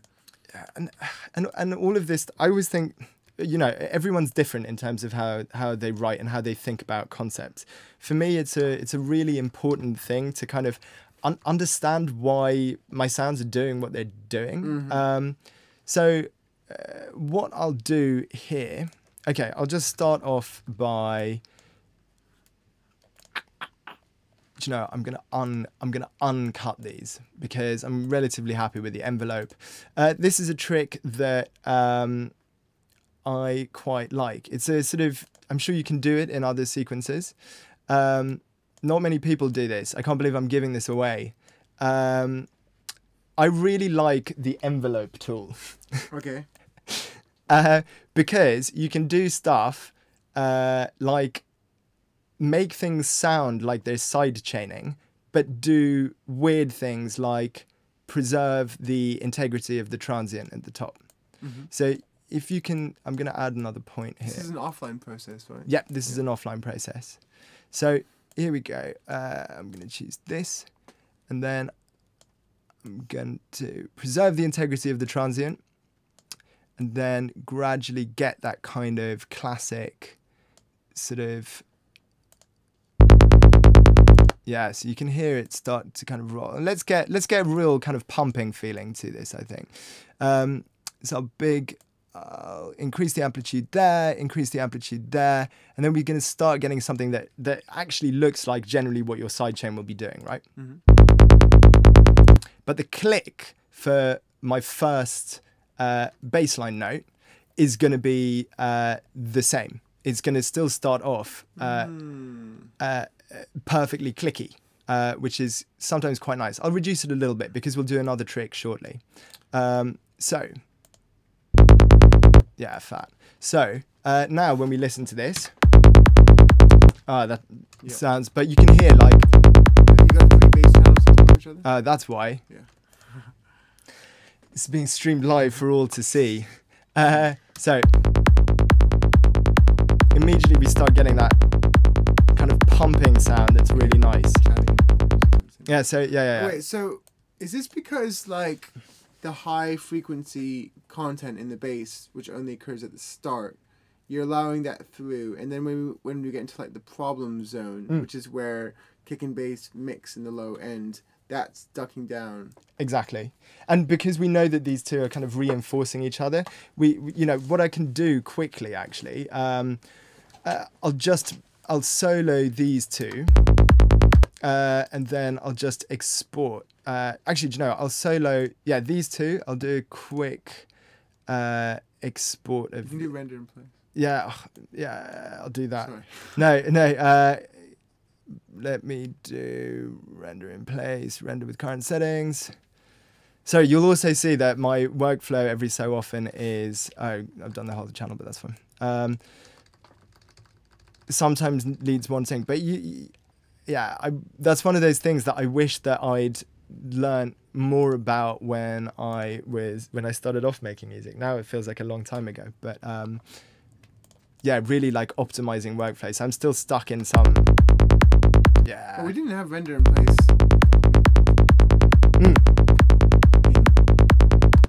In Cubase for like years. No. But it's a huge part of the workflow now. And it's so and I always had Shift E for export as well. So you know you could always bring in audio straight into your pool and on an audio track. So I spent hours doing that. But cool. So let's really increase here. Right. So you can see actually, and that's exactly despite having effectively reduced the amplitude here in our bass track, for the summed version, you can still see that there's actually a spike, or there's an increase in amplitude when the kick and the bass meet. Mm-hmm. This is your headroom, right? This is your headroom in your mix. This is, so yeah, fine, we have the transient at the very start. We can work with that with kind of limiting, etc. Mm-hmm. But this is going to kind of eat away some space in your mix. And I always think it's really important to like, work on that from the start, so you don't end up in that kind of super annoying situation where you kind of reach the end of your track and you're going, oh man, like where's all my headroom gone? And then you sit down and try and kind of fix issues then.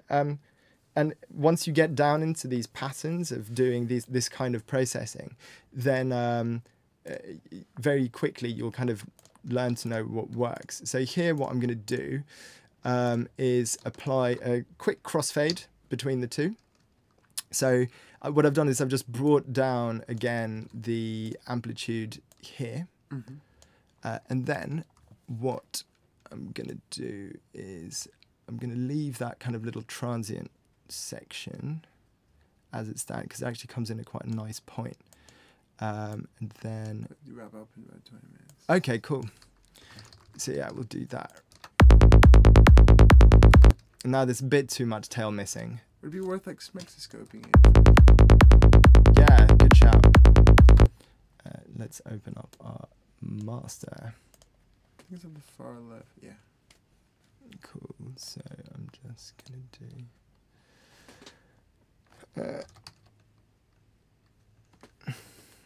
Somebody can't type today. If you type in Smex, it always comes up. As opposed to looking for. Ah, there we go. Sweet. So let's properly. Yeah, cool. I think if you set the time to 0.033, or yeah, no, like yeah. Let me see. I think it goes into like real time. Yeah. Refresh. No, but like 0.033. Oh. Yeah, it's kind of fiddly, but like, yeah, there you go. Roughly that. Perfect. Yeah. Man, I'm learning some real sweet tips here. It's kind of almost real time. Yes, you can see that's actually that's kick, bass. Yeah, so you could see there, like where I'm kind of wobbling my mouse, that's where the kick meets the bass. So let's. This entire demonstration is just pertaining to that crucial moment where in the first 16th of the bass where they match, right? Exactly. Yeah.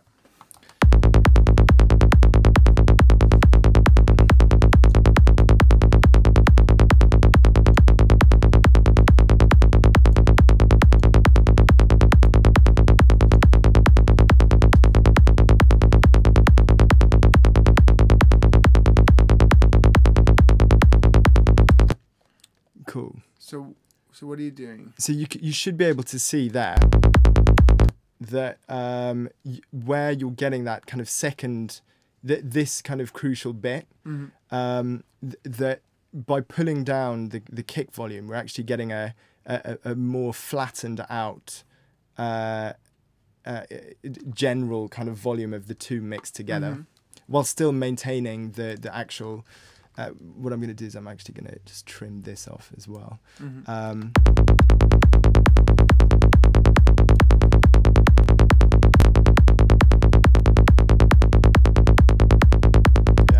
Yeah. So this is actually something I've seen when I've analyzed other people's tracks, that you get these kick drums with like a slightly attenuated sort of tail, just the second half of the tail. It's quite clever actually, because by bringing down the part of the tail which mixes with the bass, it means you can like have more bass. Totally, and the two reinforce each other, and you also don't eat up headroom for when you're mastering and you're trying to get it kind of volume ready, club volume ready. Oh, bless you, mate.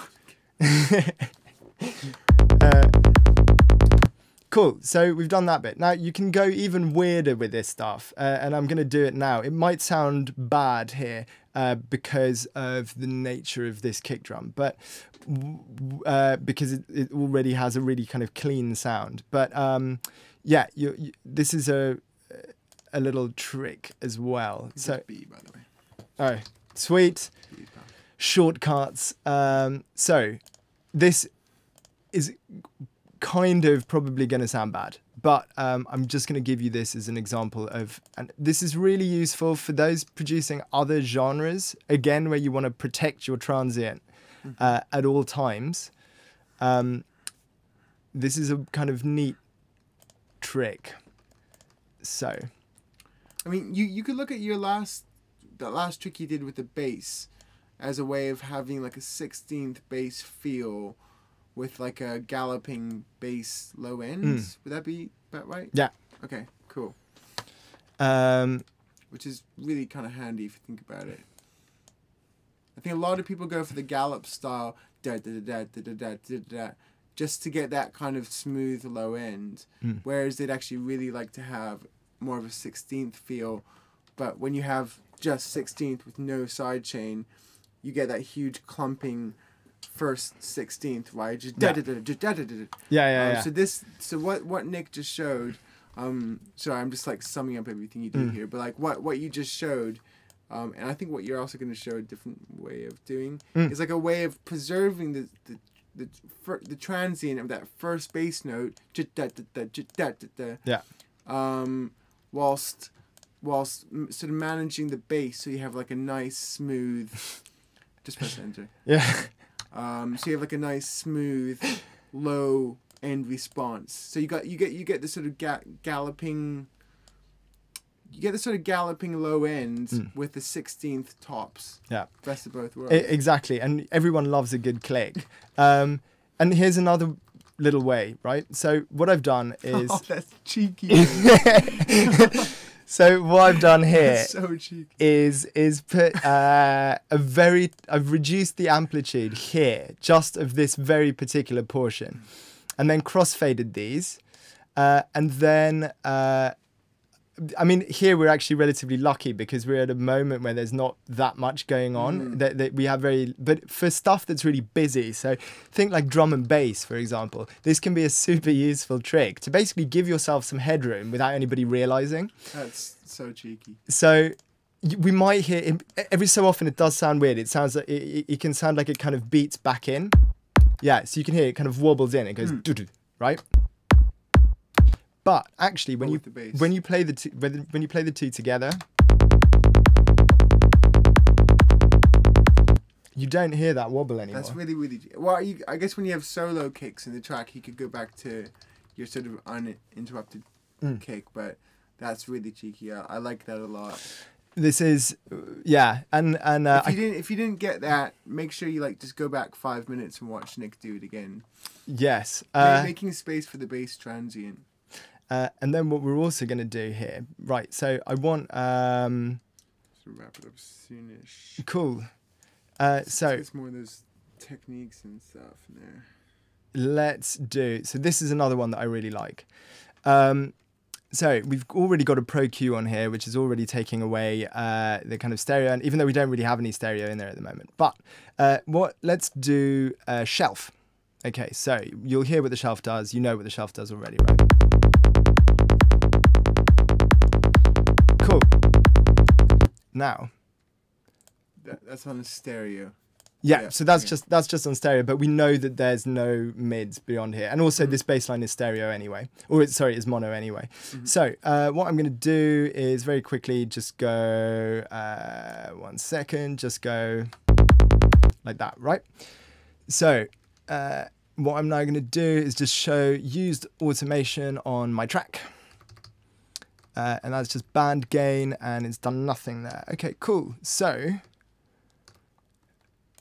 And that's on, let's bring that back up to 0.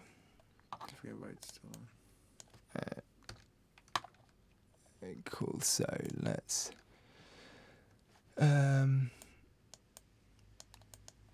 cool, so, where are we at? Right, cool. You can put 50 in the value at the top left. Yeah. No, I'm going to do this really just super quickly. So what we've done now is, let's look at the, cool. So what we're doing there is, again, we're preserving the integrity of the click, the transient, but we are, we're ultimately pulling, so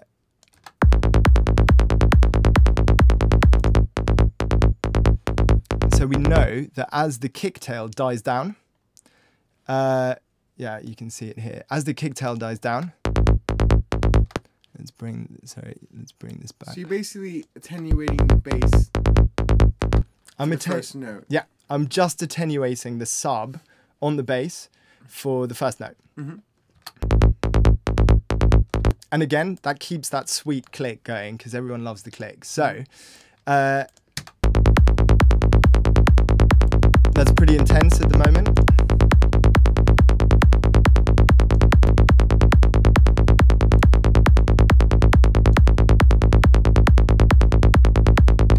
Yeah, so you get a sense of just using automation here. And then once you've done that, you can, again, just render in place. For example, we'll bounce it down with these settings, and then you've got a kick that's pretty good to go. So let me bring up Smexoscope again.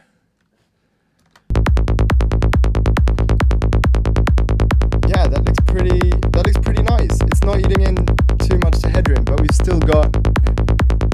Yeah, it's not eating in too much at all into the headroom anymore. But it still sounds solid. It's got that solidity of those snaps that we want, or that I really like. Cool. So what we're now going to do is let's do. I think we had some questions as well. Oh, cool. Which we might have gone through. I think we've gotten through most of the questions.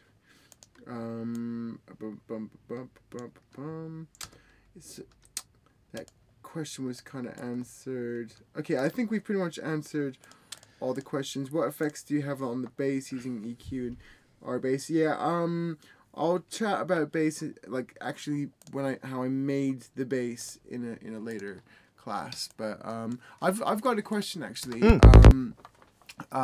So like if someone's say working on their lead or a pad, something like that, and they want to make it wider, would you recommend they just stick on a certain plugin, or should they just blast it on, or I mean, yeah. So I think that's that's how people think about it. Is I just want my stuff to be wider. Yeah. Yeah, sorry, I realised we've moved away from stereo here to bassline. That's cool. It's a classic. No, but it's phased. Yeah, to make stuff wider, it depends on. So maybe we could look at something in your track. Yeah. Well, do you know what? And let's have a listen through to the track from the start as well. Oh, cool. I think there's a few people who haven't actually heard. Oh, sweet. Haven't heard it.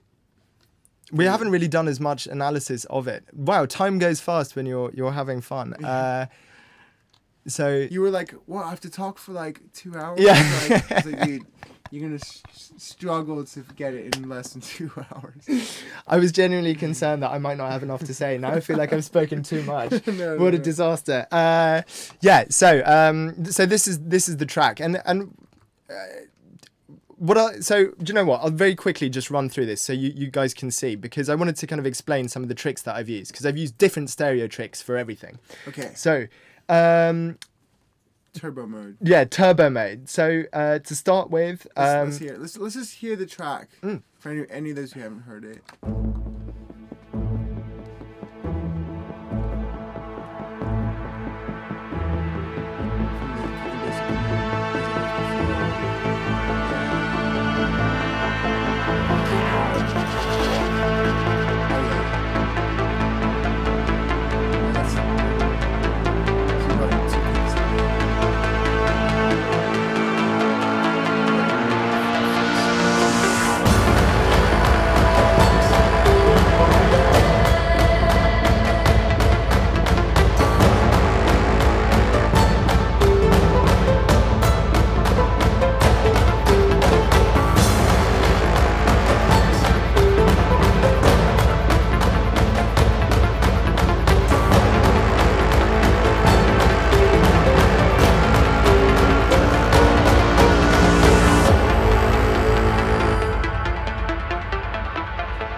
So yeah, that's the track for those who haven't heard it. So yeah, there are loads of different ways of increasing stereo space. So here's one. This is a viola that is super dry. It's originally just a mono source. So what I've done with it is I've basically put it inside, like we were talking about before with reverbs and like stacking reverbs. I basically put it inside 2 convolution reverbs, one with like a massively long tail, like a chamber, and then panned it around inside the reverb. Or automating, or... Exactly. So Okay. automating the panning.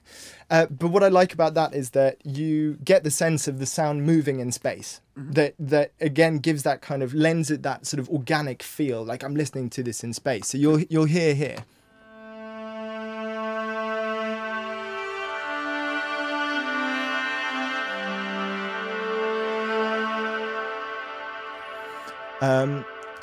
And when we listen to that in mono,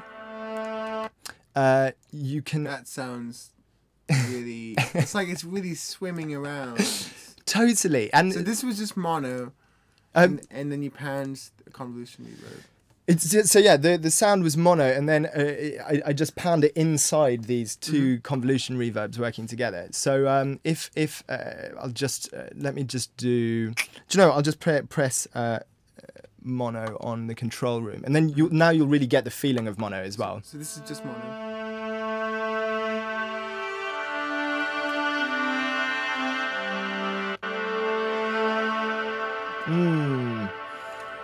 I prefer the stereo. Me too. I haven't paid as much attention to the phase on this, knowing that it's going to be played in stereo. But again, I think there's enough of the viola remaining there for me to kind of be happy with it. Although we do cross the 0 at one point. Yeah, right there. But that's when we get into the reverb, and I've got 2 kind of conflicting reverbs. I mind that less than I mind the kind of integrity of the sound. Then what we've got here, and this is a real sort of, this is really simple, right? So this is two mic recording Chirango, and I've just used here slightly different reverbs on the left and right channel. And then with that, I've got a kind of ping pong delay that then runs into its own sort of reverb that then occupies that space. So you get a really nice kind of width from it.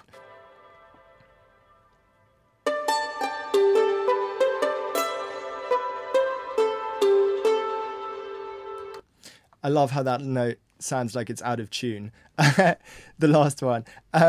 Then we've got... So that's sort of mono sound with, or mono or stereo sound with one reverb hard left, yeah, and another reverb hard right. Yeah. Okay. With slightly different settings, but then there's a delay on that, a ping pong delay, which has its own reverb, which kind of fills in the gap that you get with that otherwise really, really wide spacing. Okay. Then I've got the horns. These are just like, this is just classic reverb, just one reverb on it, big.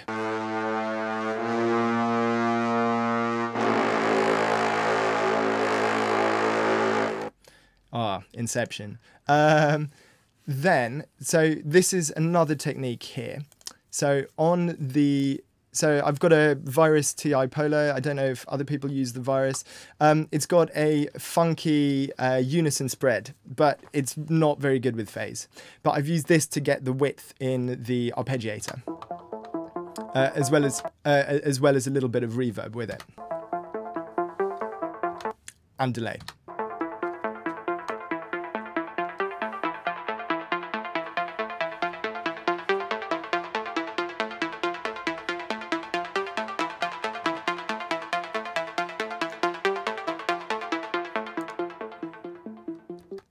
Some of you could probably hear that there was some weird encoding errors in it. And for some reason, my Virus started playing up as I was recording the arpeggiator, as I was bouncing it down, because you have to do it in real time. I think it's I quite liked it. Viruses are like the buggiest synth out there. Like, oh, but do you know what? I quite like it. Yeah. So I've it's annoying because I like the control, like VST control, but at the same time it gets to a point every so often where I do just hook up the MIDI cables old school and do it that way. But actually, in a sort of analog sense of your oscillators going wrong on like old synths and you getting these weird kind of artifacts, I kind of like it, especially for this start. It's not clean, but I'm not always a clean person. Something like that. And then okay, but if someone wanted to make that, say, if they felt like it wasn't wide enough and they wanted to, like, what plugins do you recommend? What are the differences between the normal plugins? For instance, I know you were looking at the PSP and like, the Brainworks. So the PSP pseudo stereo is an example of like stereo plugins that do a really cool thing to me, and I use these quite a lot, especially for mono sources. So let's say should we, I'm just thinking of what the best thing to do it on. Let's do it on the, pardon me, let's do it on the bass line that we made before. Where is it? Here. Okay, cool. So what I'm going to do here, and you guys will be, you might. Cool. So, funnily enough, it's already running on that channel. But let's see here. So, let me turn this. So now we've got the mono source standard, right? So now we have it in kind of mono. Now, I'm gonna enhance the kind of stereo to this.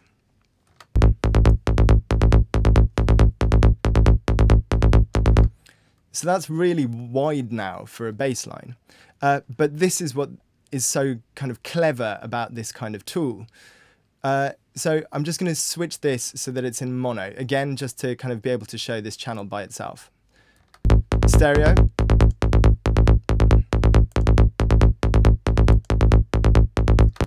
Now, what I'll do is I'll play this and just do the kind of mono in, so I'll turn off the PSP pseudo stereo and just keep this, the monitor stereo on mono.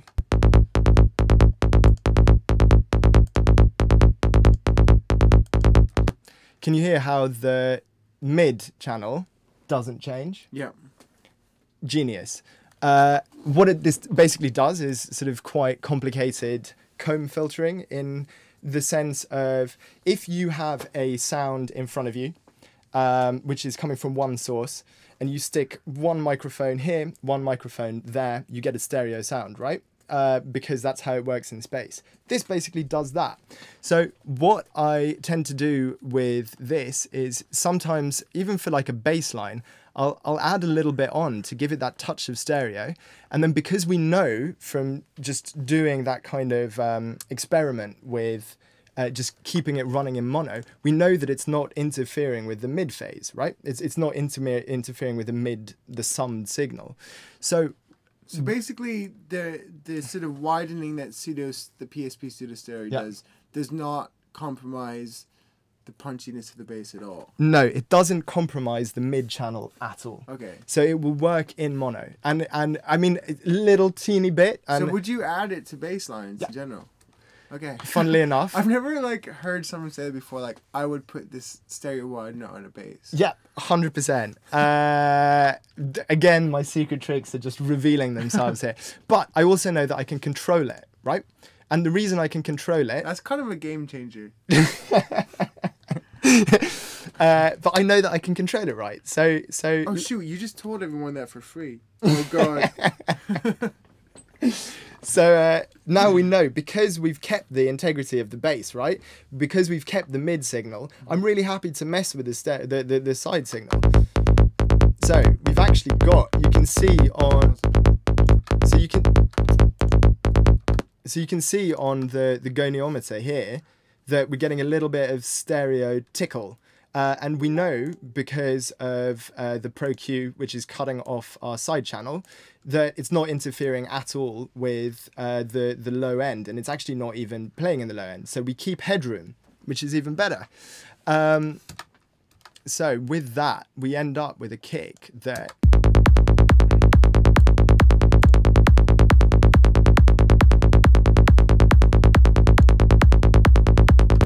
sounds really wide, and it was, sorry, a bass that sounds really wide. And we also know from, and I'll show you guys this here again, we've got this on mid side, so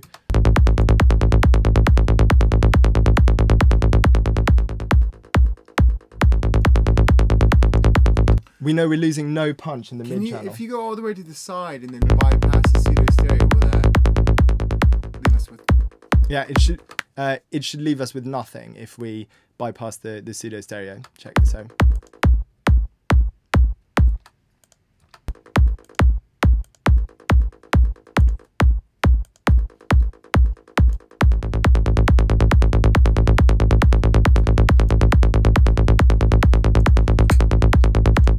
So the pseudo stereo is just adding side information without compromising the mids at all. Exactly. Okay, are there any like stereo wideners that you would avoid?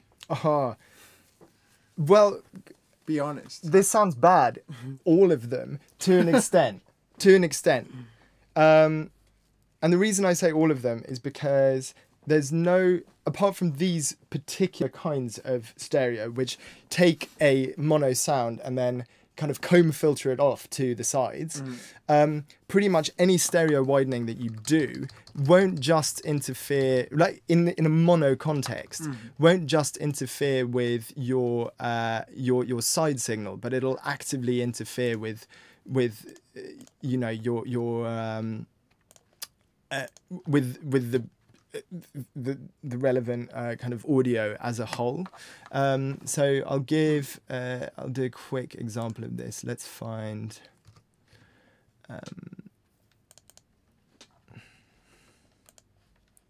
so let's go to, I'll put on Pro C here as well. And again, this is doing nothing compression wise, but we're just keeping the mid signal. In other words, the sum.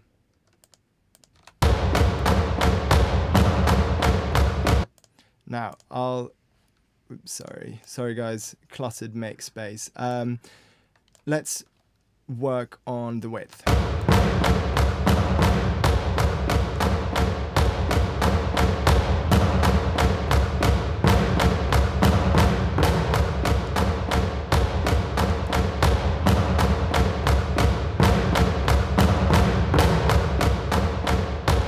Cool.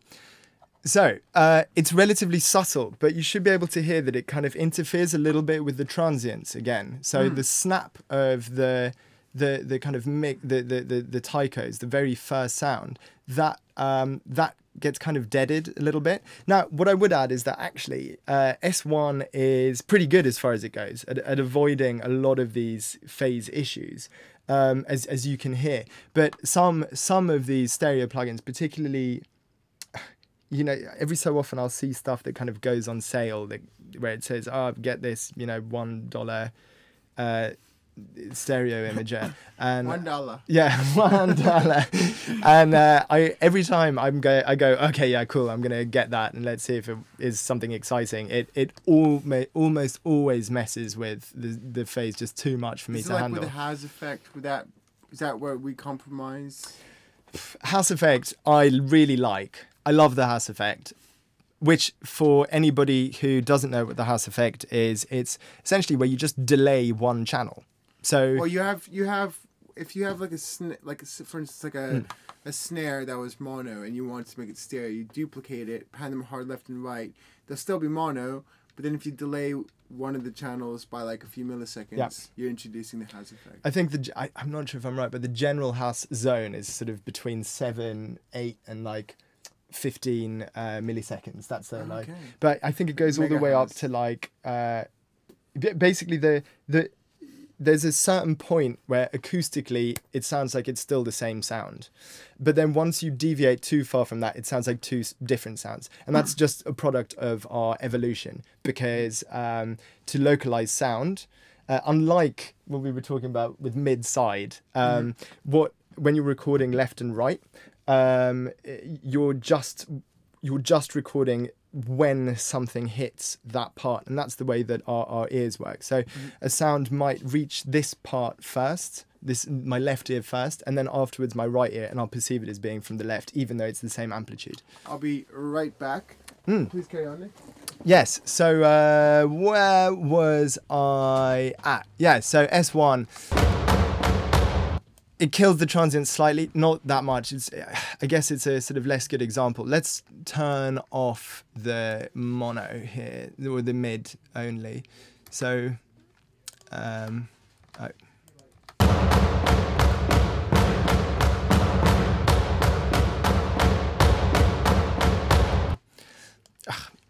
It's a tricky one. I'm quite happy generally with where this is placed stereo-wise, and I think there's a little bit of kind of phase in the reverb. And by phase I mean like a phaser.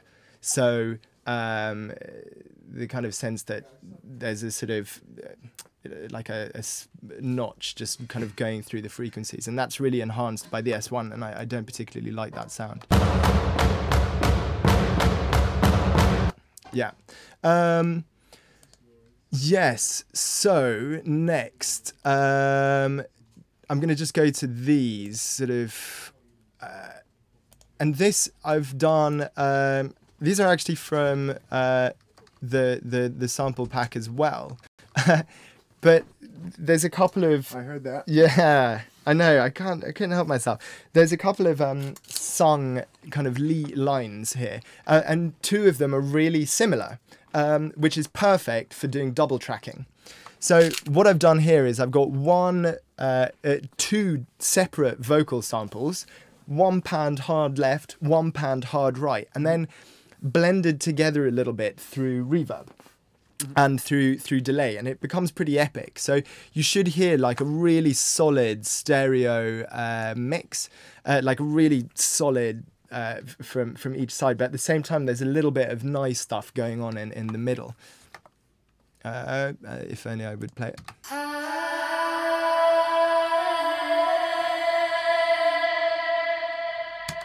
So admittedly, there are a lot of phase issues with that. Why? Because you've got two very similar sounds, which are playing on top of each other on left and right. And then I've added to that with reverb, which in itself tends to kind of hover at the sort of 0 point for a well-made reverb. Okay. So it kind of pushes it over the edge.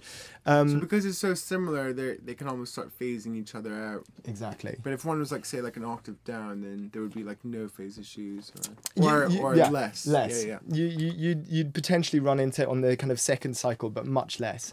And generally when people... So you'll have a lot of double tracking for kind of vocal music, or even, you know, I saw some stems for a very famous pop track, and there were like 7 or 8 different vocal layers, all panned to kind of separate places, different processing, and you know, that is a lot of what gives the kind of richness to the vocals. But you will also always have a kind of dead center, or a couple of dead center vocal tracks that really keep it solid in the middle and work on mono if you're playing it through, you know, like a radio at work or something like that. This isn't that. This is deliberately epic, or hopefully epic, which is why it's I've cared less about it. Can we hear it in mono? Yeah, so in mono I think you don't actually lose as much of it as you think you might.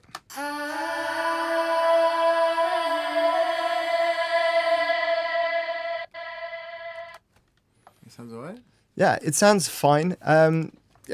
Nevertheless, you know, if just that was being pressed to vinyl, I wouldn't necessarily be happy with that. Sure. Something like that. This isn't going to vinyl. Hopefully this will be in like a film or something. A film about trance. That would be awesome. And the jungle scene. Yeah. It reminds me of, I don't know, Mortal Kombat. Stop, can you hear that? Yeah. What? As we jumped off the building into the jungle. Cool, so like, let's wrap up with like one last kind of like little tip you might have, you know, say like like different ways of achieving stereo without compromising your punchiness. Say for instance you had like a snare. Yeah. You know, that'd be the classic thing. We talked about the has effect, but there's probably better ways. So you've got a snare. Yeah. You want a nice stereo sound, but you want to make sure it's still punchy right up the mid. Yeah. I don't know if there's time to try and do an example here. So again, transient for me is key. And I think this comes from having mixed drum and bass as well, where if you lose your snare, if you don't have the punch from the snare, you don't have a track. You just don't have a track. It's like sending the drummer home. Basically. Yeah. It's you know, and it's so integral to the kind of sound. And I think, you know, in trance as well, to get that like poppy, like punchy snare is really key. And again, that's all transients, right? And so let's say we've already achieved that nice snare. Yeah. Because that's like another class. Yeah. But we want it like wide. Different ways. So I tend to do a lot of work in audio when it comes to snares. So I wonder if it's good to actually do an example. What I tend to do is I tend to cut quite a lot of audio in the same way as I showed you with the kick drum, where you're doing little crossfades between stuff. I actually have at home just a file which is just transients from different snares that I like. Okay. And what that means is that I know that the transient of the snare, and they're all mono, and I tend to mix with those tails that I also like. Could be stacked tails, could be anything, and do really small fade-ins. So those tails I can either, you know, I do stuff like old school, almost like chorus stuff, where you just pitch, you take two of the same sounds, you pitch them slightly differently left and right, and then have a kind of central but slightly lower volume sound as well. And then I tend to just literally usually bounce those down once I'm kind of happy with it, because you can always control the side edges with mid-side EQ, right? So there is space to play a little bit more, but it sounds super wide at that point. And then literally just crossfade those into the appropriate transient. Right, okay. And then you can do other cool stuff here. So if I have my transient on, you know, another track, for example, and I've got a really wide sound that I want to build in. So I want the snare drum to start here, and then it goes, so it kind of starts off center and then kind of gets bigger over time. I can use Pro C in sidechain mode. So it gets triggered by the transient, and then only apply it to the side channels. So when this transient kicks in, because they're already faded in, I don't need to worry about clicks and stuff. The sidechain then makes sure that they are kind of punched down, and then over time, as you know, depending on your release settings, then over time the side kind of comes in. And then you get this sense of moving from mono to stereo. And so that's a really cool way of kind of setting up that kind of sound. Again, watch out with phase stuff. Can I quickly like demonstrate one of my little like favorite, like, let me just try one thing real quick. I think oh wow. And we'll probably have to finish quite soon, but so like kind of like a really extreme version of what you just said. Like if you have like a sort of let's see here, let's get a little sine wave, and okay, I'll just make it a little bit more planky. Let's get a bit of. It's got a good minimal sound.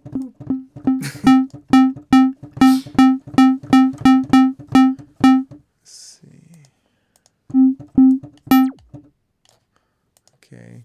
You know, since finishing Sonic Formations, I have not used Serum 1. I almost got so sick of it. I love this synth so much, but I'm almost like, how does that work again? You know, I spent like 3 months making the infinite structures.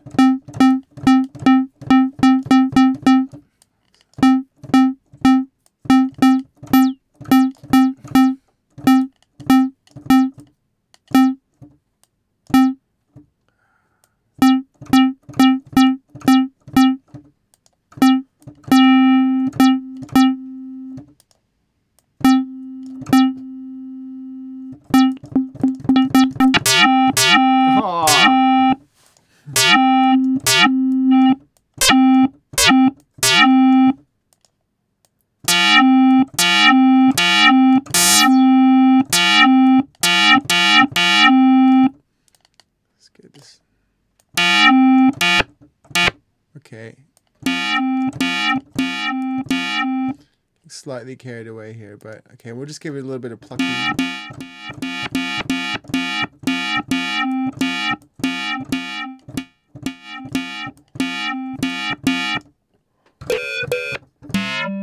Something like that, but it's got to be definitely mono. In fact, I usually come to the global and what do here? Turn the the width down just to make sure it's definitely is. Okay, so you have like a really mono sound. It's really kind of like not like what I was. Something like that. It's just very simple. And then set up a send. Let's see here. Okay, to the old vintage verb. I'm going to send that sound I just made to. There's quite a lot of vintage verbs now, but that'll be this one. And I'll bring the pre-delay up, and then I'll add something like, so you use the PS. I quite like the shred spread, the Brainworks shred spread. And I'll just pop that on. I'll turn the spread up. It's got a sort of built-in sort of goniometer pertaining to its own reverb, doesn't it? And yeah, funnily enough, what the CORR stands for is correlation. Correlation, yeah. And that's exactly what we're talking about when it comes to mid-side processing. You know, I was saying before in terms of setting up the microphone and how you're talking about like the sum and the difference, right?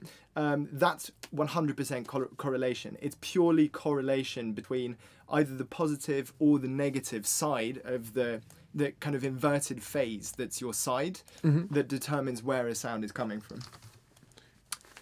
Random, slightly more complex aside, but this is what it represents really well.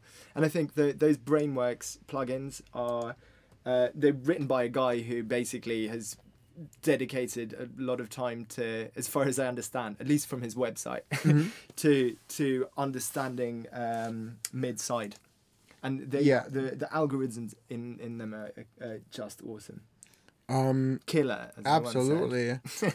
Okay, so I've got the sound here, and I'm going to enhance this effect by upping the pre-delay.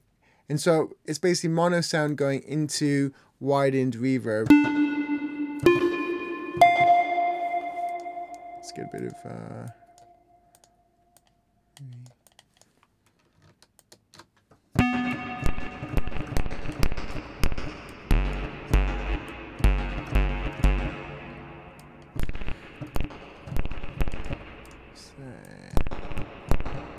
Is it because of that? Let's see. I reckon we've got a pretty fat techno track here. It's going that way.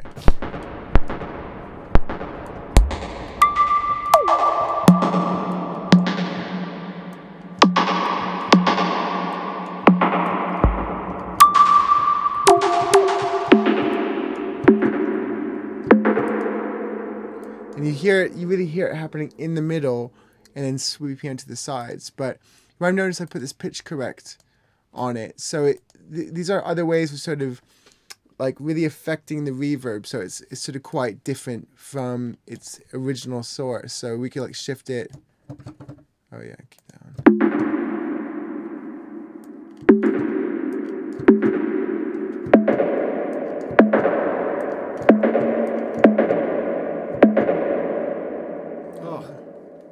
I haven't used this one in a while. Yeah, it should be that one.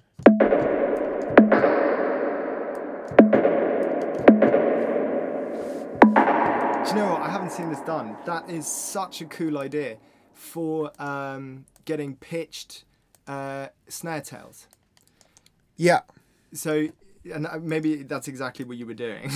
In which case, sorry for pointing out the obvious, but especially like if anybody's ever tried making like dubstep here, when you're working on like your snare resonance, right, and same for the drum and bass, like neuro style as well. When you're working on your snare tail, you like if you can get that kind of harmonically to work, it's the same way that we look at kicks and basses together. If you can get those two like that to work in the track, it sounds so much better. that's where we spend all this time, you know, tuning stuff. However much it might seem like a lot of work about things that are very subtle. Yeah. I don't know how to add to that because you really summed it up perfectly there. But yeah, okay, cool. So That sounds awesome.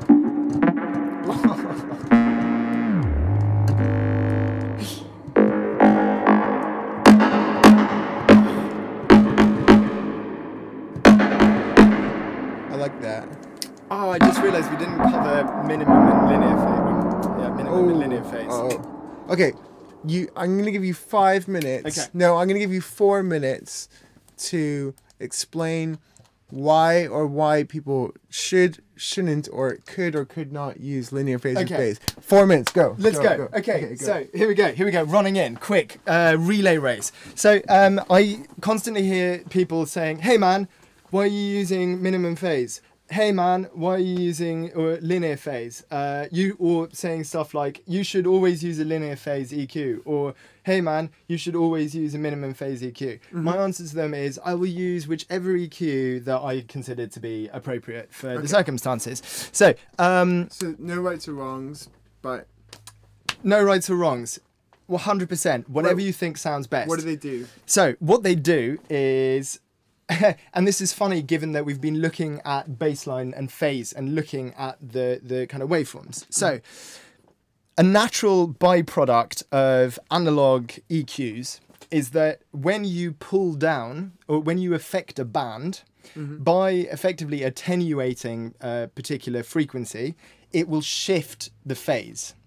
So these are in very specific patterns. So what I can do is if there's time, so you can actually get software that measures the phase and how that shifts. So that's why I like to always, when I've done all of my processing on my bass, I like to render it again so I can see the updated waveform. The amount of movement isn't that great.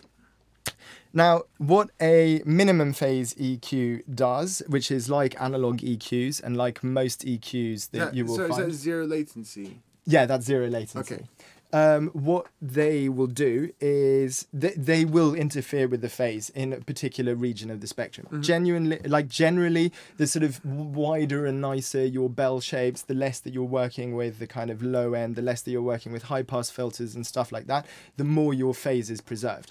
But you can't get away from the fact that phasing, like there will be phase movement in certain parts of the spectrum.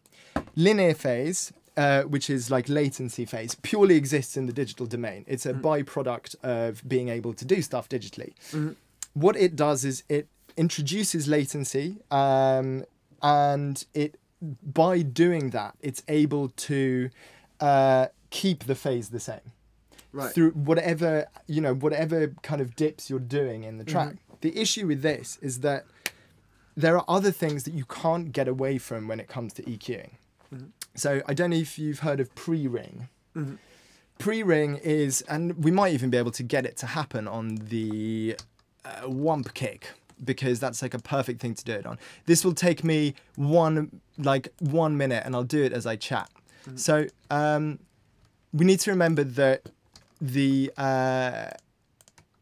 that a linear phase EQ, to do what it does, is it introduces latency. Yeah, let me just do it this way, and bottom one. Yes, sweet. Oh no, sorry, I'm gonna do it in Pro. Very, very bottom. Yeah, there we go. Ah, cool. I get you. Oh, where did that go?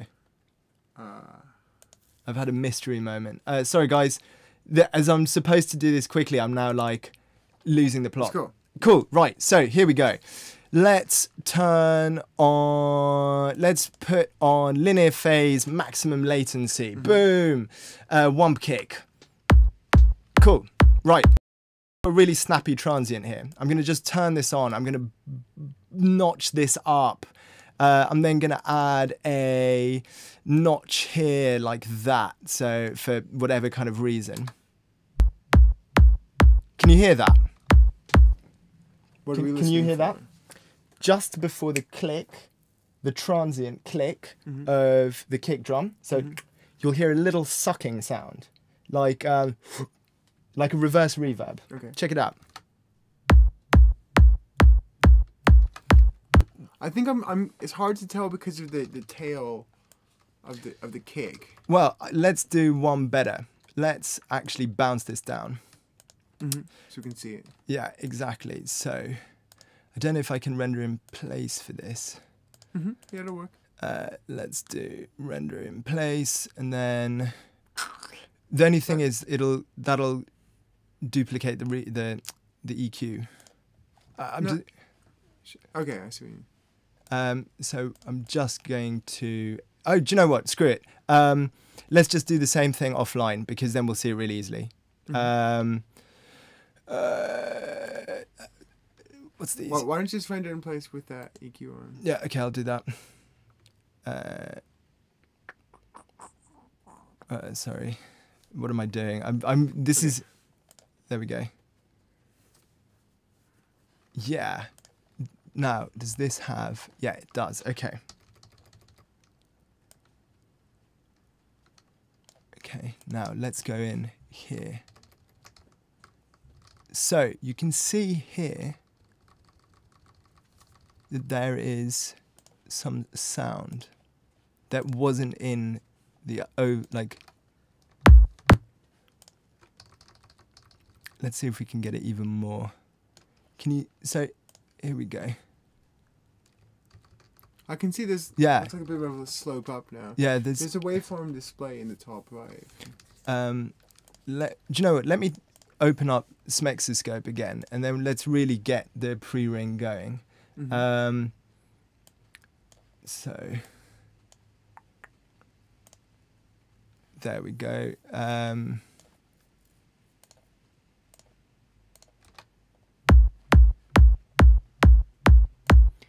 So let's anyway just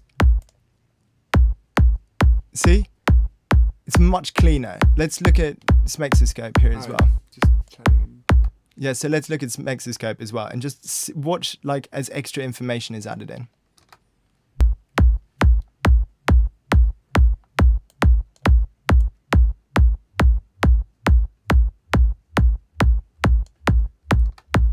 Can you see that section just in front of the kick drum, in front of the transient? Check it, right?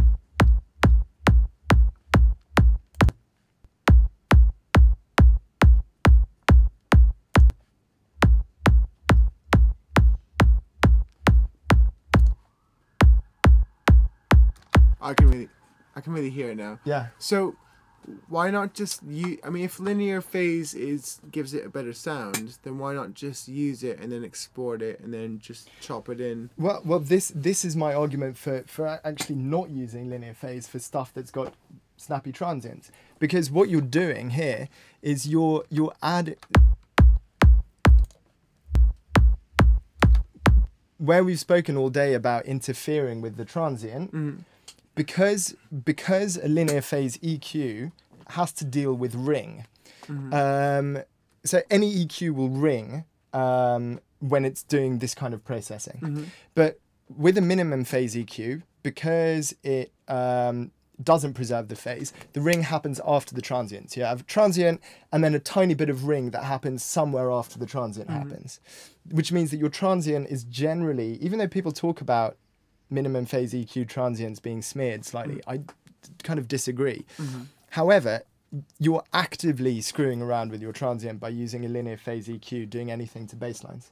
Even if you bounce it and then trim it off. I still don't think it sounds good on the transient. So okay. I'll play it again, right? Now I'll change this to 0 latency.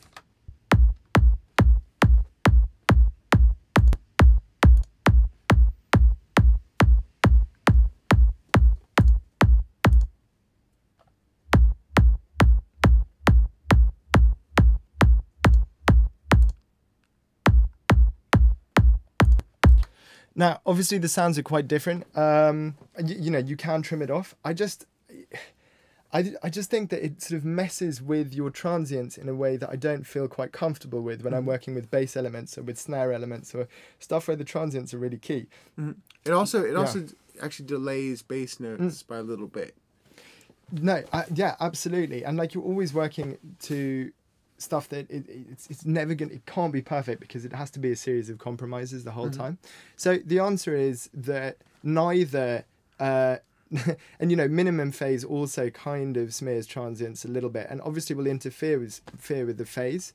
So if we have if we've got a baseline that we've processed and then we duplicate that with a high pass on it, actually when we phase inverse it, you'll probably hear that the sub still remains. Nevertheless, the differences are usually not big enough to justify not using the minimum phase for me. Okay. Where linear phase is excellent, I always think is at mastering stage, where broader bands, you kind of get this sense. It sounds very slick and professional, and because it doesn't mess with the phase, and you actually get this almost like it's an artifact really, but I kind of feel like sometimes it gives a sort of glistening edge because you're not by not playing with the phase as much, you're not interfering with the kind of relationships in the same way, and you still get a sense of the amplitude whilst kind of being able to even out those 2Ks, for example, that can be quite painful. It's very subtle, isn't it? But yeah, maybe we can dip into that again at a future date. Yeah. But yeah, we need to sort of basically wind up. So can we just for anyone who hasn't heard it, just it's 30 seconds long. Let's hear this track one more time. That's very sweet of you to want to hear it again. We're really liking it. Sweet. Well, let's make sure that I don't end up. Yeah, there's nothing else going on there. Cool. So let's go back to it. Loads of stereo, loads of different effects. Now I've kind of gone through them. Let's have a look at the meter as well. Let's go. Cool. Oh no, come on. That was your chance. Classic. Did you use a top kick channel?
Mate, thank you so much for coming. No, thanks over so today. much for having me.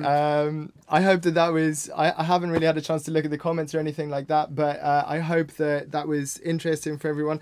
Sorry that I occasionally ramble on, but it's fine, man. This stuff is awesome and so interesting, and I always think, like, if you ever feel that you are, as a kind of like final point, if you ever feel that you're like struggling to write the music itself, you have this, you know, we've kind of scratched the surface, like very, like totally of what the tools are that are available to you. And we've only really used a couple of ones. We've used like some stereo enhancer in kind of PSP. We've used, no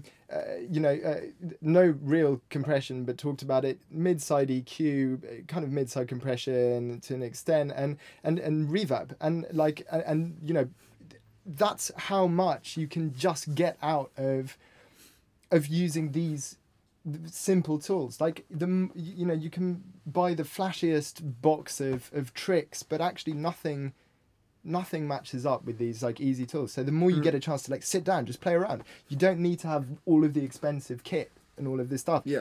Have a good EQ, have a good compressor, have a good limiter, and with that you are like set to be able to do really exciting stuff. Yeah, and I also really like that point you made about, you made me think about sort of thinking about the mix in terms of sort of sum and difference as well. You know, like the sum of your left and right, the difference between the left and right, and just yeah, I guess that sort of contributes to the 3D way I already try to think about stuff.